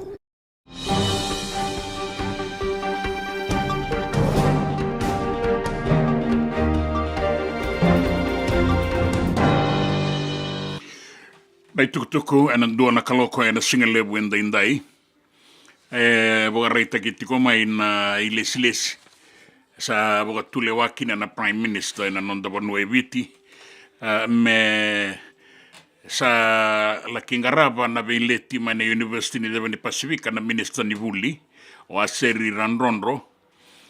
Me rawa ni bangarai boga totolo. Endua na kena iwali sa oti e vana singa ni boga mbese-mbese. Kasenga ni ndua na iwali e kune. E taronga taleti ko nga na iliu-liu ni Fiji Labour Party o Mahendra Chaudhry. Se dhaba e sanga ni tawani tiko kina e tolu nan rau na itutu bakadakadaka na University ni Devani Pasifika karaselala tuongo. Ni oti e vana singa ni bakambesa-besa na University ni Devani Pasifika. E bakareitaka na Prime Minister ne sandondo no mendambe manda na matambose e vengravi en university me baka sangarai en dua na iwali ni baka mbese adu tikongo e kaya talenga na nondra baka mbese na tamatadakadaka e tiko na loma nilawa dono baka binaka tiko na be kaya rabaka e dora ia me baka sangarai nga na iwali nilenga e baka rita korambuka ni sa tauretiko na itukutuku na bengarabi na University ni Devani Pasifika e toso binakatiko e sanga nindona lenga na buko ni baka mbese ia sandondo nga me bangarai na kena iwali e rabe ibuketiko e na didibaki ni kornibuli na ngaunango e sona tamatadakadaka leo ni songo-songo ia rasenga ni baka mbese ke ira e rasenga ni durutu e na songo-songo ni tamatadakadaka e kane liu-liu ni Fiji Labour Party o Mahendra Chaudhry ni sa loku ya rataki bakan dende sarati ko mai na non rakundru na dakadaka na university sanga mai mbasi kango na bakan bese e taronga se daba soti na kenan dende na daba loku ya rataki tiko kina na iwali nilenga en baletira na tamata dakadaka kay na non rakundru e bakareita ko Mahendra Chaudhry sa baka edoriti ko mai na bebosaki ia mai kasura kasi nga tiko ni matataba kami na kana ituwa-tuwa mera muria, mera ni waliki na nalengango. Buka reita katalenga mai na nona kawai ni sandambe oti na special council na matambose ididibaka na University ni Devani Pasifika. Ia buka rorongoti ko na matambose ngo kibuwa na Vice Chancellor na iliu-liu ni Kornibuli o Professor Paul Aluwalia o Koya Saranga. Karabina katatikong me sambiu buka tiki-tiki mai na university. Ke baka nandambe tiko nga na matambose ngo na sangani kunen dua na kena iwali. Me baka sangarai en dua na matambose tu baka taki koya me banganga na lenga na university ka baka sangara na kena iwali. E kaya talenga ni tolunan rau na itutu baka dakadaka e lala tiko ngo na University ni Devani Pasifika. E rataronga talitiko nga se daba sa tumbuda ke kina na ibota-bota e taura na Vice Chancellor e na nona dakadaka na be singa mai na ruanan raunan dolan dua na singa kina ononan raunan dolan dua na singa. Ia oira ke dengori nangangan retiko e na university me rawa ni wangarai kina na kene wali. E na tumbuda ke na nonda rawa kaba i labo e na 2.3 bilioni ng dola may nailabo musuki kanda wakau mai kibiti kinabe kambani se kinambange se beira randa wakau ilabo mai beira na wekanra karadaka tu mai banuatani e boga toka ina remittance kana tumbuda ke na muani ambakingo ki na 2.3 bilioni na tumbungo en lago binaka kina na bula bailabo ni nonda banua kasi teke busar en kena alutu en COVID-19 en bidana mbaki sawati Sanga tika bu zambe zake tale baka malua na kaukau ni bula baka ilabo na non tapanua me zawa mai na mbaki saoti. Kaya ndua na baka ilisilesi ndua na dauni wika and Westpac Fiji o Shamal Chand ni na yadobo sarati Kongo na tumbu zake baka ilabo kina ona nan raurua sanga bulu karua poindi rua na milioni nan dola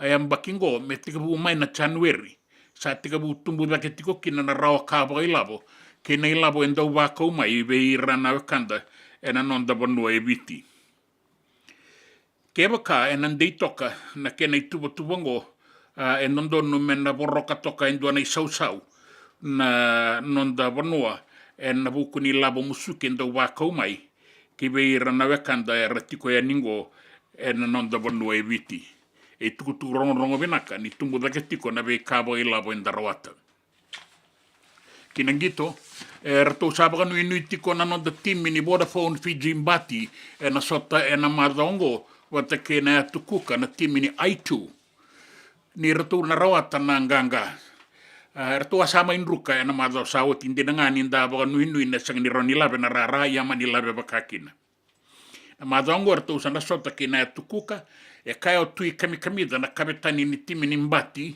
ni na lenga rato sa raida na malumulumu na madao saoti baleta ni lulunga na noratu tatangomaki sanga suti ningangazo boga binaka noratu tatangomaki na lomandonu ni rara ratu boga yang atakatiko mai na PNG Comols merto mboteki na tatangomaki ni timinibiti yertu sa raida na tikina ertu sa sanga mertu bonota na malumumu etiko na tatangomaki ni timinibiti erto na numati kongo merto na bokan rukana I2 na timini atukuka na muani madongo ke baka sanga ni raw merto rukatale erto sana dalata na itu vake ni final na sot ni Pasifika ka boga doriti kongo na nonda bonno ebiti na HFC Bank Stadium orto na nonda marama na mbulikula erto na ngito taliti konga kana sota talenga ke na moana na nora timi na marama ni atukuka na mua ni madongo karabaga nui tiko ni na rawani rawata na ngitongo veira na be timi na Pasifika ra sota tikongo na nonta banua sanga ni dona timi malumalumu rala ko kede mai mer mai sanga na nganga na nonta rara ibiti ya sananga iboka tau sana boka tau na be kan da reida na loma ni madongo mai na kena enda saraba na madao saoti kina biasa ibura-bura sa baka suka o Donald J. Trump na presidente baka dengo mai mereke ka tuti ko na bending-dingingo na itutu ni Beibosaki ka suriti ko mai kina na kena isa o Kamala Harris mai na Democrats merau laki Beibosaki ka baka tarungi dua na station ni television na CNN mai mereke ka Donald Trump sa natang latiko sa singin rawan niya do enikin baleta ni sa waso baga libusara na be kaya do tiko na loman ni bidana singa sa bongo me madala kina na be indingi na November na kalima ni singa na buku ni tutu baga presidenti mai mereke kinanraki baga reita kitiko mai ni deikoton uan inraki sua ka rombota toka kinangona nonda bonua na olo ke na uda taumanda ke na uda taumuri bakila itu kongo na nonda bonua ka bia batata talengaki na nanraki ya era bagarita ka tikomai na daunin raki ni nandei koto na itu bakinin raki anda indai me adobana singa ni mataka ke na boga rombuka ni boga rodambe na mua ni madawa sana ngai rai besau mai me malamalau mai nan raki benaka karana maka tiko ibunga na mua ni madongo na be bonua so na deba ke bitilebu na bua suba ke no sori baka kina na sano na mosi na sano na itasiri na sano tailebu kina buoliku baka kina na sano ra mai raki na sano mbua kina deba na sano maduata kina tokalau ke na sano da kaun robe na kena bia tuanuan me tiko mai di kombia nangele lebu mai adata kei lau vala tabeuni na atu lau ke na atu lo mai viti ado ani ki kandavu se ua na wasa tauwanga una na uda taumbisa re na sona ngauna e roni lubu na vei mbarabi ke na vei wuziwai kana doka na ndombui e na vei vanua so e na nonda vanua mai viti e na singani vei sau ni tuba kini raki andaindai ki na singani mataka ka nuitaki ni dana rawa ni ganga rau ni kina na leo ni ponua na nonda beto sa kini sa tambe tukongo indua tale na mua ni madawa e na nonda ponua o ya na itukutuku ni raki na itukutuku ena be sai burabura nangito ke na itukutuku e na nonda ponua Na nonda bata kei siti veni raturla.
Ongo na rongo may bala ni Songo and a radio bulando vata San Francisco.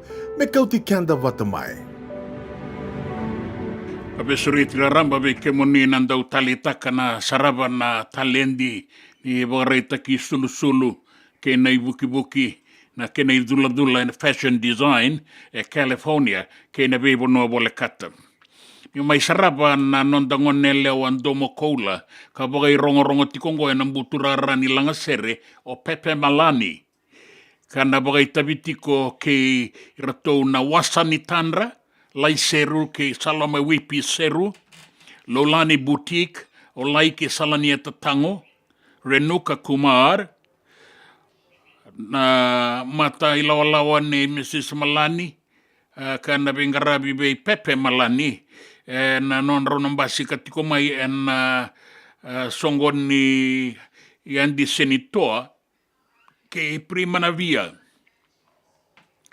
Alaya International, Utah Pacific Fashion Week, o Caroline Pahulu o Rap, Tolu, and runway, and Fiji Runway, and Resort and Spa, and Caneros Resort and Spa, and the Fiji Runway, and Caneros Resort and Spa, Napa.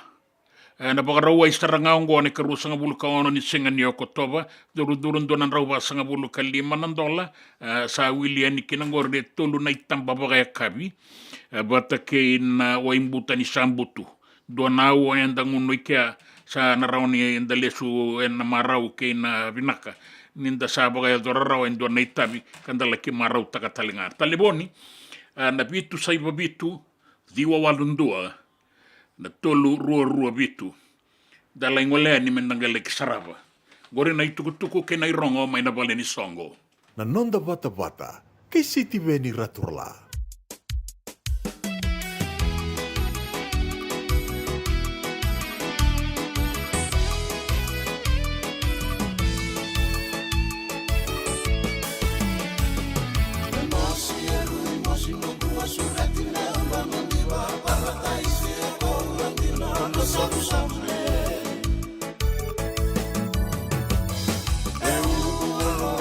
Singai bosata e mai toa undurita e o baso solo meula I bando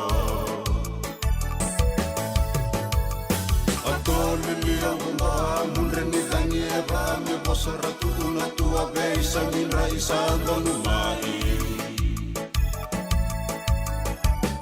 Eta koe au nurai e lumi sanindela ni wainga maare otomaya e na tomba e ba alolama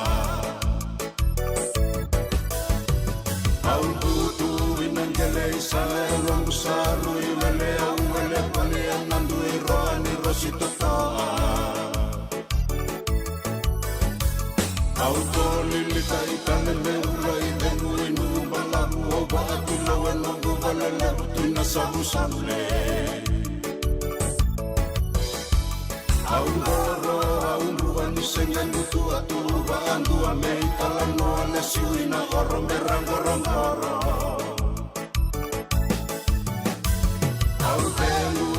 Temu ne boso tisaka ni usale suai ololo ni lolo mandi mai masina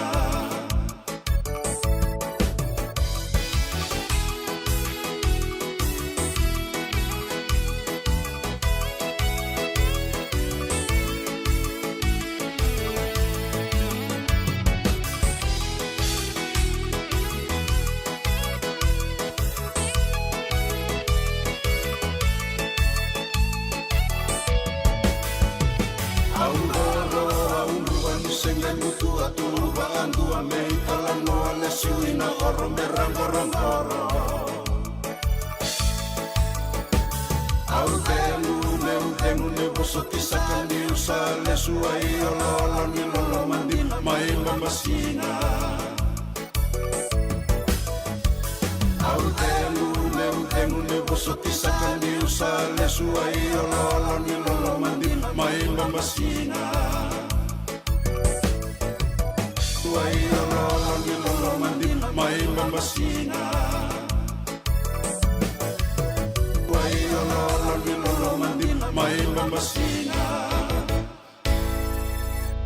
JJ's Food Shack. E tiku kethi kina na kakana boka biti me bakana kokonda. Lobo benga ni ngai kani doitu na bundi na ndalo se tapioca. Na kakana boka malangi me bakana steak baka elo ka kena coleslaw. Wee! Na kari toa sa wadha badina na kani kana. Kay tiku talanga na nono to specials and the lomo ni madawa. Dau tamba na Facebook. Na doi ni tiwa ya na bani mandrai pai ke na bugatale. Go na JJ's Food Shack. Viu Valley mo Billy Jean Street, Santa Rosa, California. Pero talaga nito dili mo yang may Santa Rosa, may ato sa rani kinavato. Giritiro sana kina Vitu Saiba Vitu Tolo Dio Tolo Dundu Limono.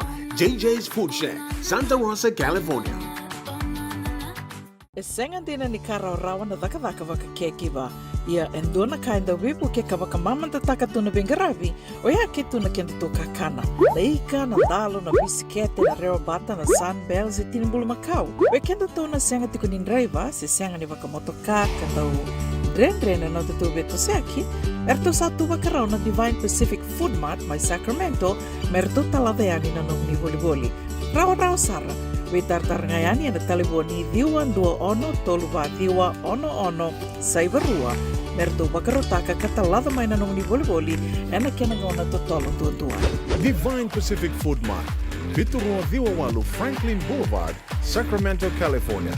Namba di taliboni diwan 21 toluva diwa ono saivarua. Erto ngarama talanga ni kenale waka soburi ani nanomu yaya. Mai na nonderto stoa kina nomu mate ni katumba. Nanonda wata-wata kay sitiweni raturala.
Napanuan tumoni na nongo panua.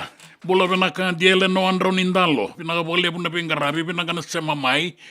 Ele siwangi sa, vinaka bole buna sema tiko mai kemoni. Vinaka bole buna lo mani tembara nuita kini oni bula vinaka tiko. Vinaka bole bu torika tinai, mai na ya tukuka. Udo tani sarna kani tukutukongo. Kaina ki mai ni kata-kata vinaka tuna singa. E kabi ni singa buke lulungo. Mai na ya tukuka e na singa lebu endai-endai. Vinaka bole lebu torika tinai. Luciana Wanga, Toto Aratu Tau, Andende, Vinagabolebu, Gomai Griffith, New South Wales, Kalungata na Bengarabi, Kalungata na Singanikua, Kabitiko ni Singabuke Luluyo, Vinagabolebu Torika Tinai, ni Kalungata and Andrakio ni Sotakaitiko and Dindai, Mainaya Tukuka. O Laila the Kaunivalu, Mainaya to Tokalau, kaina ka mai sa lolo matuiani rongo binaka na sere to toka na bengarabi na numitiko lei o suliana kina boga bina binak rato bina numitiko mai kina na ila ni vale nimbula nei laila the kauni valu mai na tukuka Jim Turanga tu mai wei beratale mai ya binaka Jim binaka na hatu mai o imbuta ni sambutunga na brown labels Ajina kera serer tona numitiko e nikina kuila kuna wawa na turanga ni korobo e Sacramento ke na nona i buke o job. Binaka bolebu Sandriani, binaka Jim, binaka bolebu wata ke penia si na rondamu dola binarigi kalongata na bengarabi na singa ni kua kera usata tau talengai ke na gai bakuri na bengarabi mai na mama nindua na mama ni ono na ngau na Sacramento na mata ilawalawa ni songo lotu ni New Methodist. Merda bonandanga una kataraba. Kalunga tana bengarabi na singa ni kua ni Samode.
sengan dina ni kara rawa na daka waka kekiwa.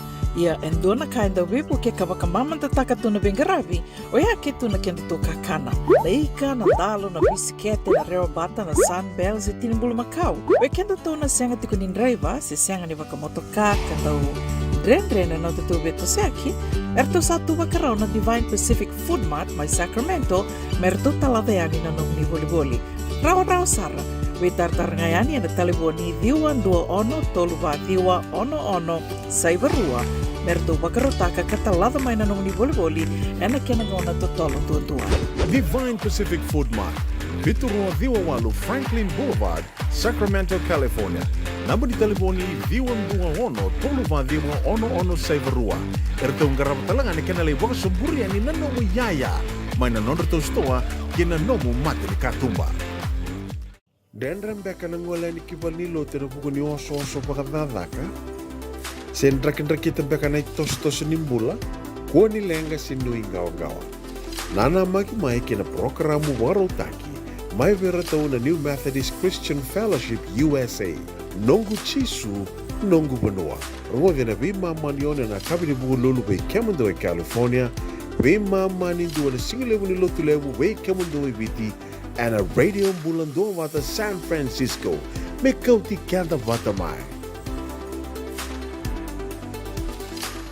E na muna ngau na nalewa ni nondo soso enda sa senga sarangan nikla na dapo menda waka talau taka buka singi lewu taka siapa kaya kapitak ne ka kuni lo malenga sa tipin dono menua e rau ni buka tingu ikimuni waya na JJ's Food Shack Santa Rosa, California na wei matangali kaka na itipgina me baka na karitua waraisi na lobo palusami na buwaka na kaiwa soso na dalo na toa na kokonda bainga ni kinang gamure na kaka na buwa malang me baka na steak gai baka loka tabioka kena coleslaw surua Otat ni, kailangan ko na kaya pie ng bani kay na manray. O yan na JJ's Food Shack, Santa Rosa, California. E raw sarang ano direct message virto, giri nga kina bitu sa iba bitu, tolo duon limono, se, o nga wali sarang ali tumiko may nanomota, e na diyo maluma, Billy Street, o yan e Santa Rosa, California. E raw talaga ni rito ulit dilibot na kaya na kaya mukatalaw wasing lebo siya mga kabi, yan may Santa Rosa, Kinavato.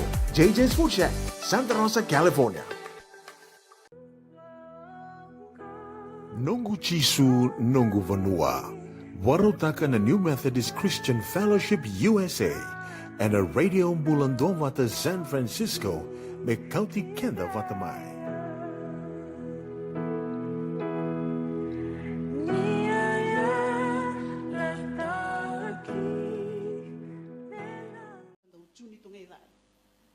Eu na vano me sanda utumbo en nantal no eu me ko daw tu me basay o ya me ko daw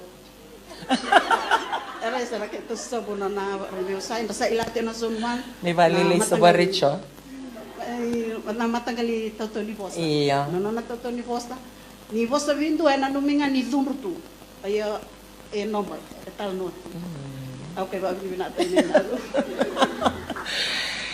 yesterday she was sharing with us, or the husband was. He only reached class 3.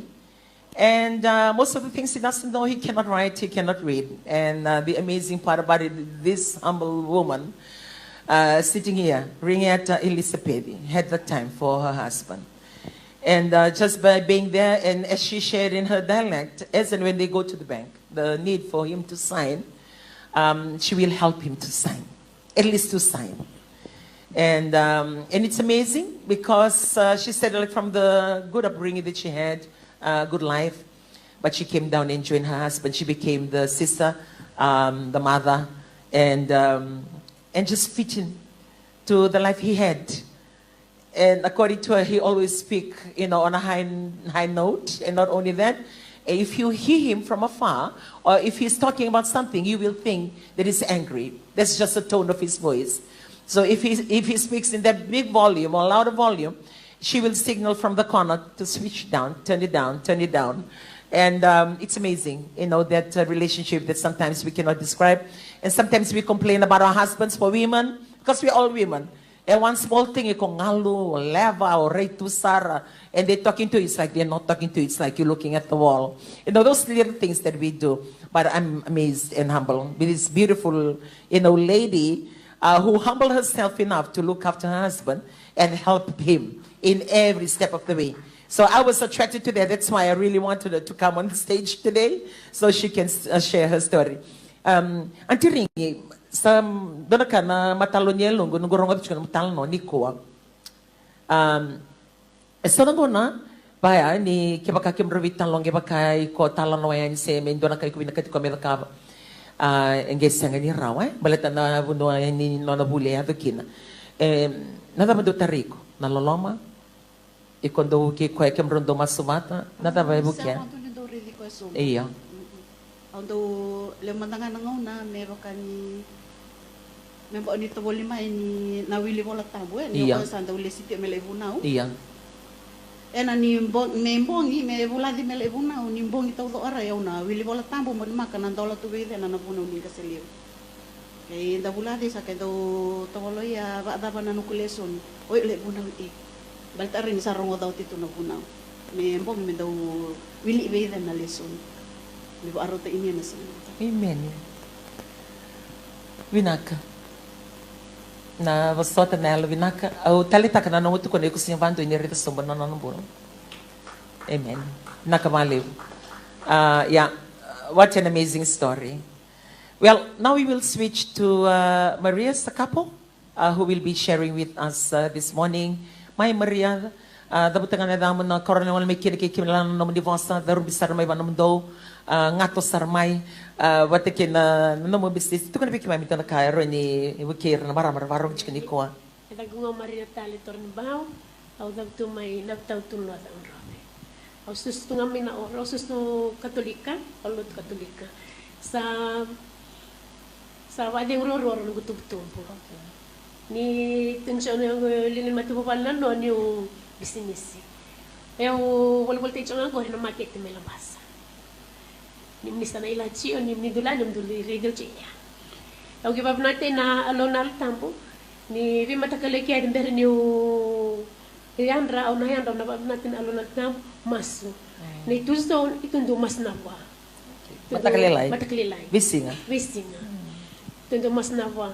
Itu no mas que é uma matubale você não masu passando do lado o passanga tem um lugar passanga onto itu recho itu music box lá que tu acer me ada valima me sala com catalomana ao na masulene tu não não do passanga masulene tu aqui do passanga ao na masulene bo allo me lumuta na pun nagu tv el maket do masulene tamat merla mai mermai ana mermamau kakalo passanga mera ana mermamau na kari na miti ala banci yang tu dah apa, tu dah tu pengen apa dengan bambakau.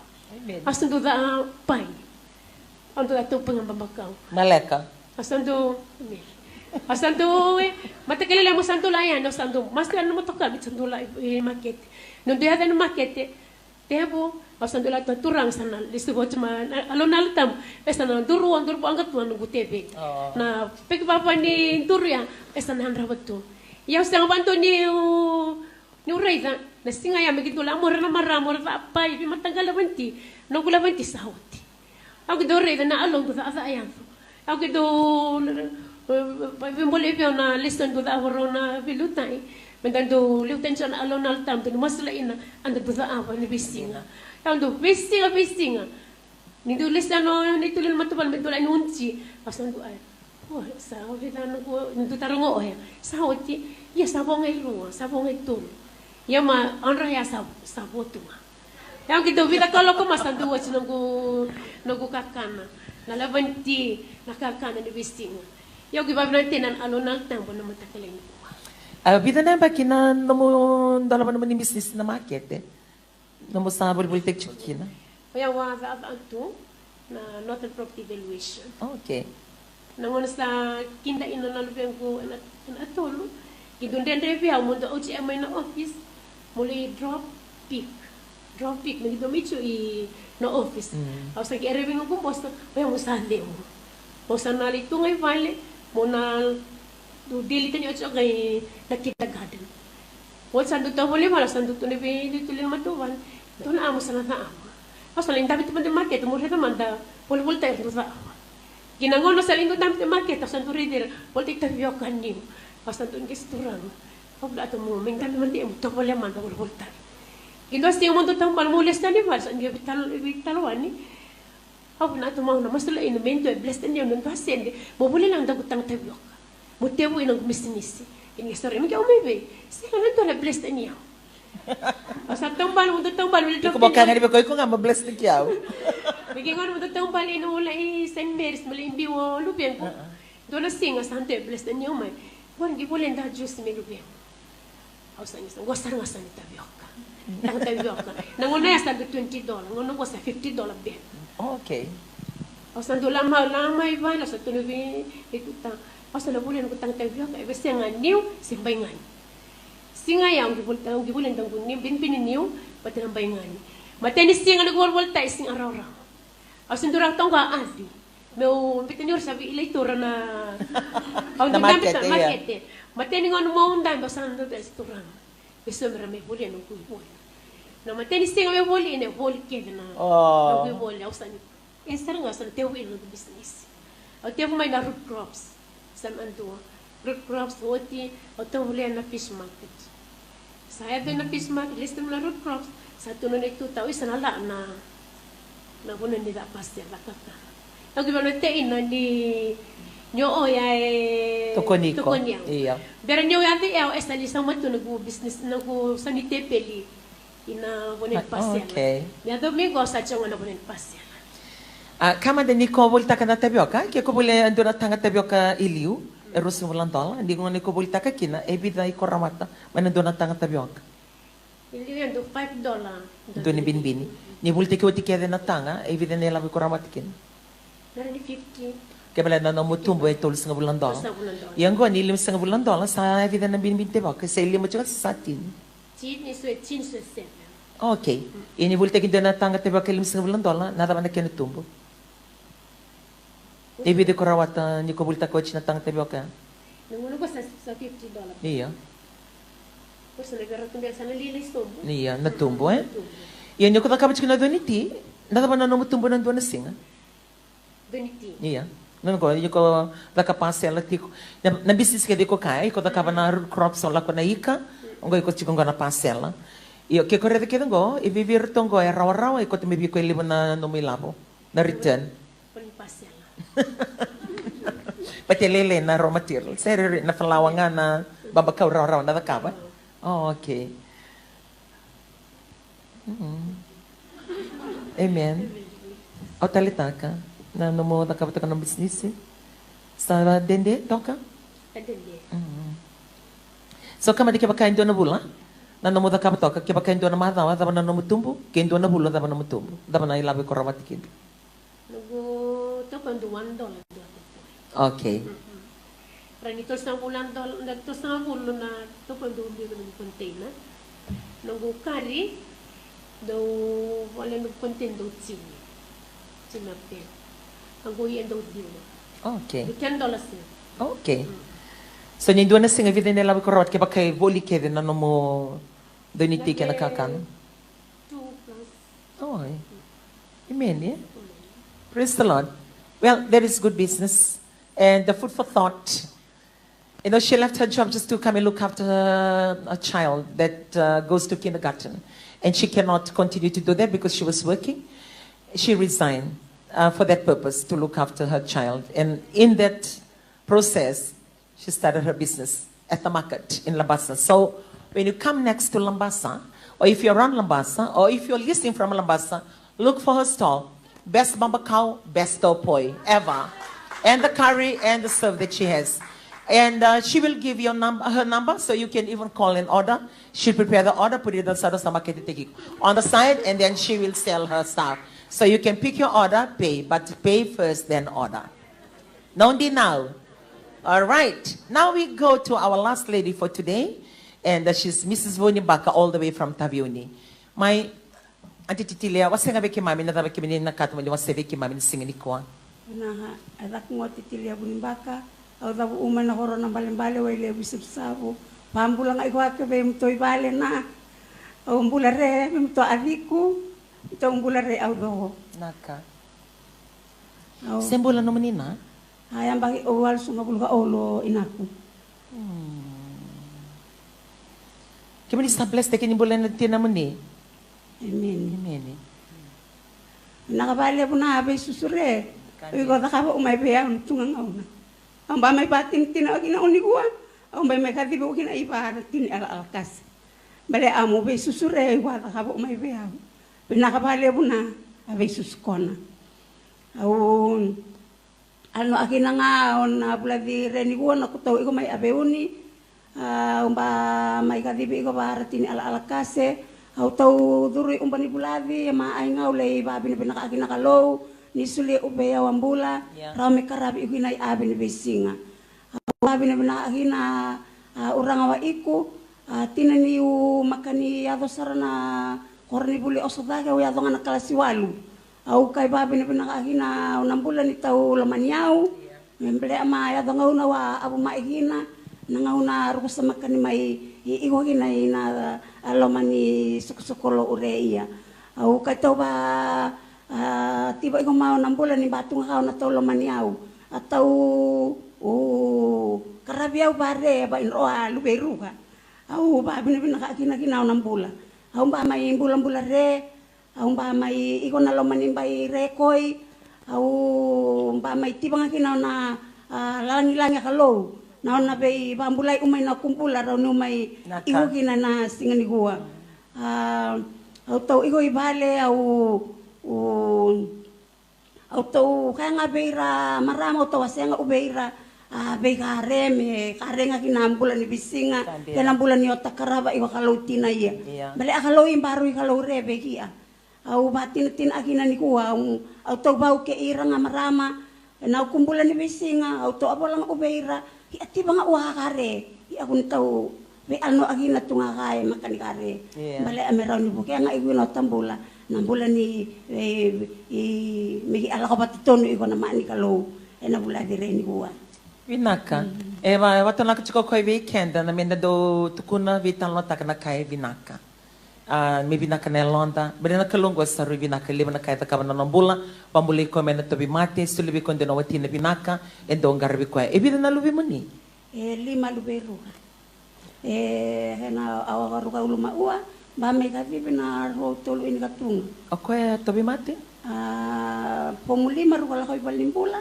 kay legi lai ba balimbula ni kara iwa na uto ba la na bulikas ni buli maani tem haruni tem ba may practical na Holy Cross College abiuni ba may puting aburokina yabana ro kay be kau buri balimbula me lay TV ba abuli may bege ani ba malumalumo iba na uto esa ba kibita sa mele ba bagi ini katiwa kina kwen gaston doya uluma uto deso nango na iko nanumi ko valeu tela se ve ko isa tin kadi una baki na nomo kili ko na may boloboli makani rawa ka wala ko duruma na unambula lubiru elewa mo se loku eu kai pa bin na kalo na ngaunay ka bibigin na nambula ko ba iku na lo mani bai ruwa utolo ka ini me ka iku may suba yana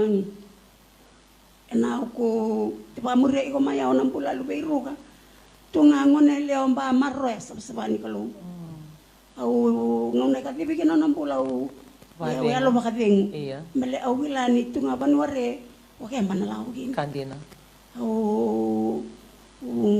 songa lebus taranga una auto pana numige au pana numanga una mbula au nei bosa au nei bakarau tunga nga una ruha iu gina mai bale kau wasara ruha be busake bai alkas na bukuni leka ruha la ko ruma ni ba kau mai tunga marama ina lo mani ko ma abu bale au kai ruha iko bali babe ina ni kai patamberi au ya kana kira uti apola be iko tunga ka au mani tambi sara na sakau kosang o gina elo kuna ko au ba me urawa ni ngau na bosa me gino hebe au ke kai mo ke be au tunga na bosa na tunga kau te rebe iko ke tau boso tai kau kaua oi ko ngaluma ngau au ba ngau sui na wai ka ano ni ngau no rongo ta gina na bosa me apola me bia au me ke bu me na ngau na kona au ba o bale mo to ba malu magina loko me luluni bu bale me na iko ida ko ya me iko ira na ura be ke ngai kun pingu na to ngole ya bale bole be ku Lewa manileka. Au amiga abanga brama itunga. Mai tano o itunga bare agere. Mega o kira. Mega. Boleh kan ruati ba boni be karabi. Kai me ka vivo non bola. Bola be o roho ba ikena kalau. Lai uba tung ane ko roho ba nanu. Tung ane nga uba na wa kalau me rumbul. Nakawale ba antititi na kena waseti ko be kenda na tal na mataka singa binaka ni koa. Ndona luvena ulumatua e bakitin kadiwa. Lo reve ko ni ndona garai na tvuso. La ko libuli ngas ni buli na FNU. En bakita ba ya? Me langa kino ko. Arwa tolu ingatu. Ingatu. At 2011 langa kina na luvena ngonela. Ko torin ko tiko but sa bakitin kadiwa. Oli baksam taka na bakini makumbungu ni Joshua. Mendo ay sambulo batiki ko nandoon ng balawe. Kotorin ko kinasendo mista ka na lubian nang ka ko indo na numan na noni balabala. Ye na kai sulibi ko na bakit ni kila ko na ngonela ngwa na lubian ngonela maro na sa ni kalo. Ngarbi kalo e badi ngo ko ni indo na bono bina ka sara. La ko kina na lubian.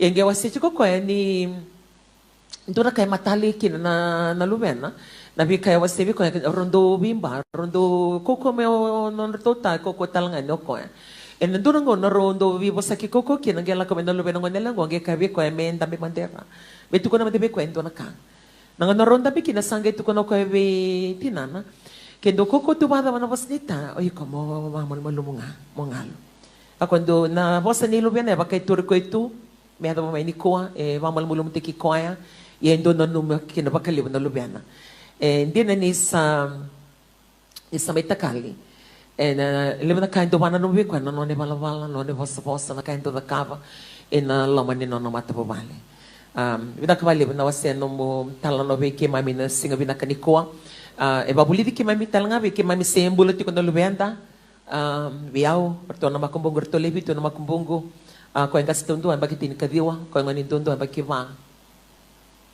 na libuna ko na rakabat sa nakaya bakay ko sa kani marutaka libuna kay sa kani baka di namak biki mini na balweni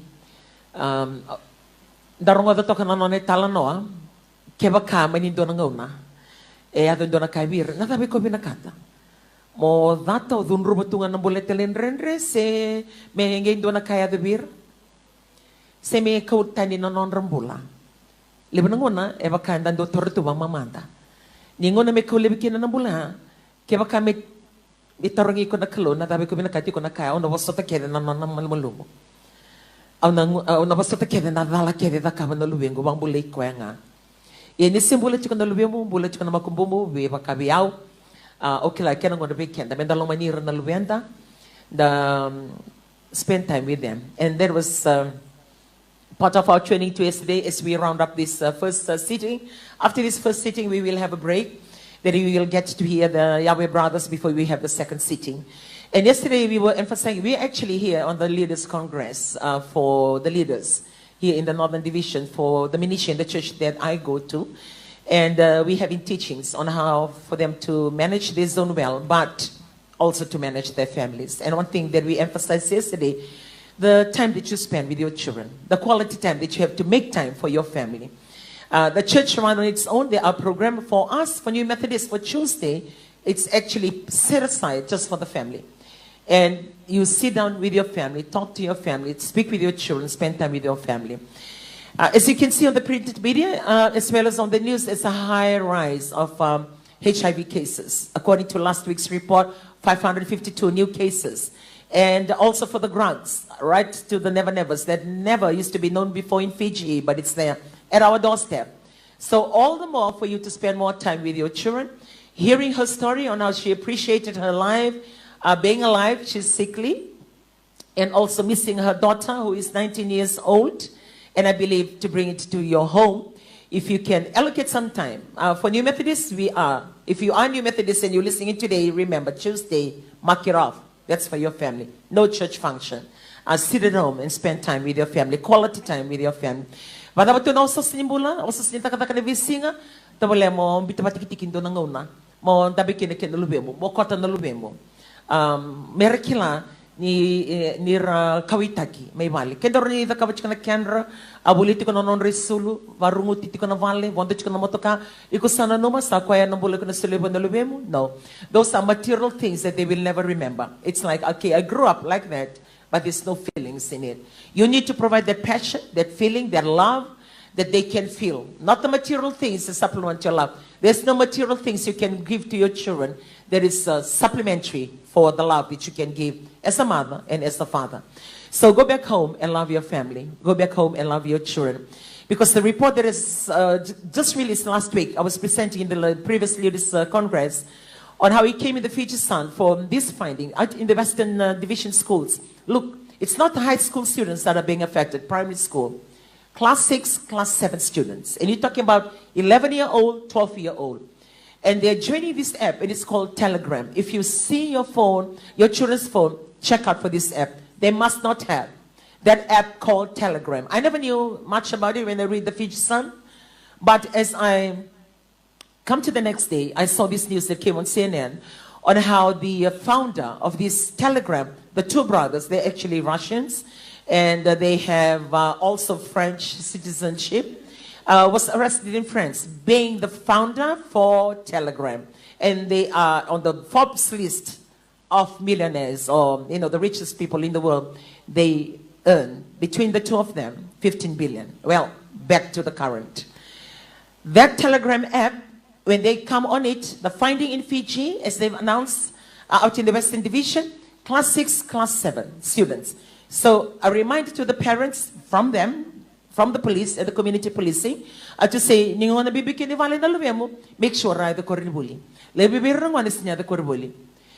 Sa joint ko na app ngo, na Telegram, what they do, tambakan na non-ray tamba lubumale. They post nude photos, naked photos of themselves. They even record short video clips of themselves. And they post on this app.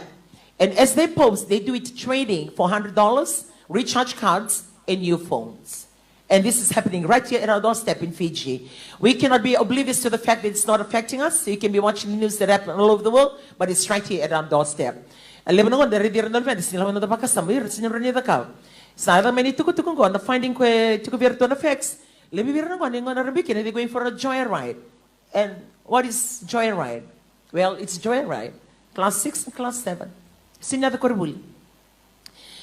Na kaya toron attention vi ni virtu na department go sen na policing go na do na ngone a primary school. Sa sengolang ni biti ko na app, the Telegram, short video clips ni pornography. Naked photos, o questa vangara client, o questa taroine na client, numa primary school. So if they're using that as an example, I want to share it on this platform for you to look at for your children. For me, I cannot find any fix. That will go to another level. We cannot change that. The world is evolving, it's taking us to another level. That sinidor tarawa, sinidor talangaronya kaya ni seniraw ni ada weekend. Saya ada may viti. Sa chikunga weekend. O kenda nga men bulida how to accept this thing that is coming. This app was not there. We were primary school. Oh, never in our mind that they're doing those kind of thing. High school, yes, but not primary school. So it's here.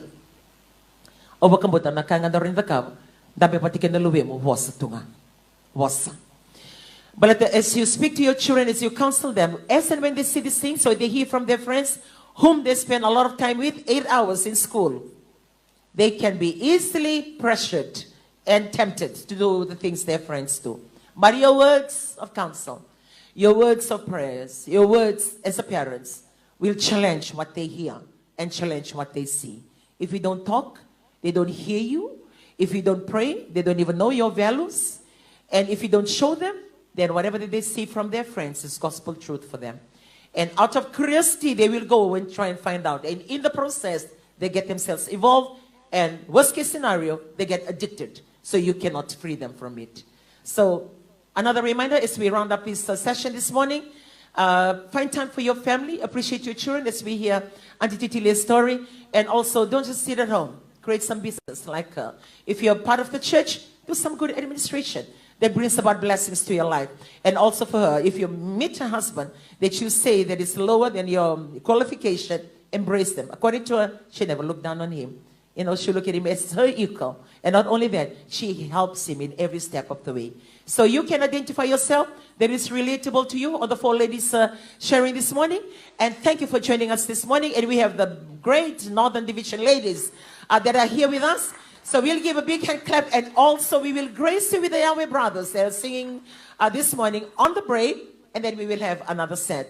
And while the Yahweh brothers are singing their song and you're listening to them, always remember you can get a free USB that has all the 3 volumes of their song, and call one of them or pop in at my TV office to Elijah Volono and the 3 singers, a trio that they are singing. What they try as much, they feature people. And the interesting part about it, they create the song, originally composed the song using the preaching from the church, just to inspire others. And also in the hip-hop hit that, like the youths will find it more interesting than the boring note. So they are gracing with that song. As you hear them, always remember there is a USB out there that is free that you can take, play it in your car. For those of you that are tuning in from overseas, I brought some with me and I gave it to you people in Europe. Australia, I think people are getting yours as well. So don't forget to ask, because for long drives, it works. For the items in your zone, it works, because they cover all, the praising, the worship, and everything. And it's Binaka.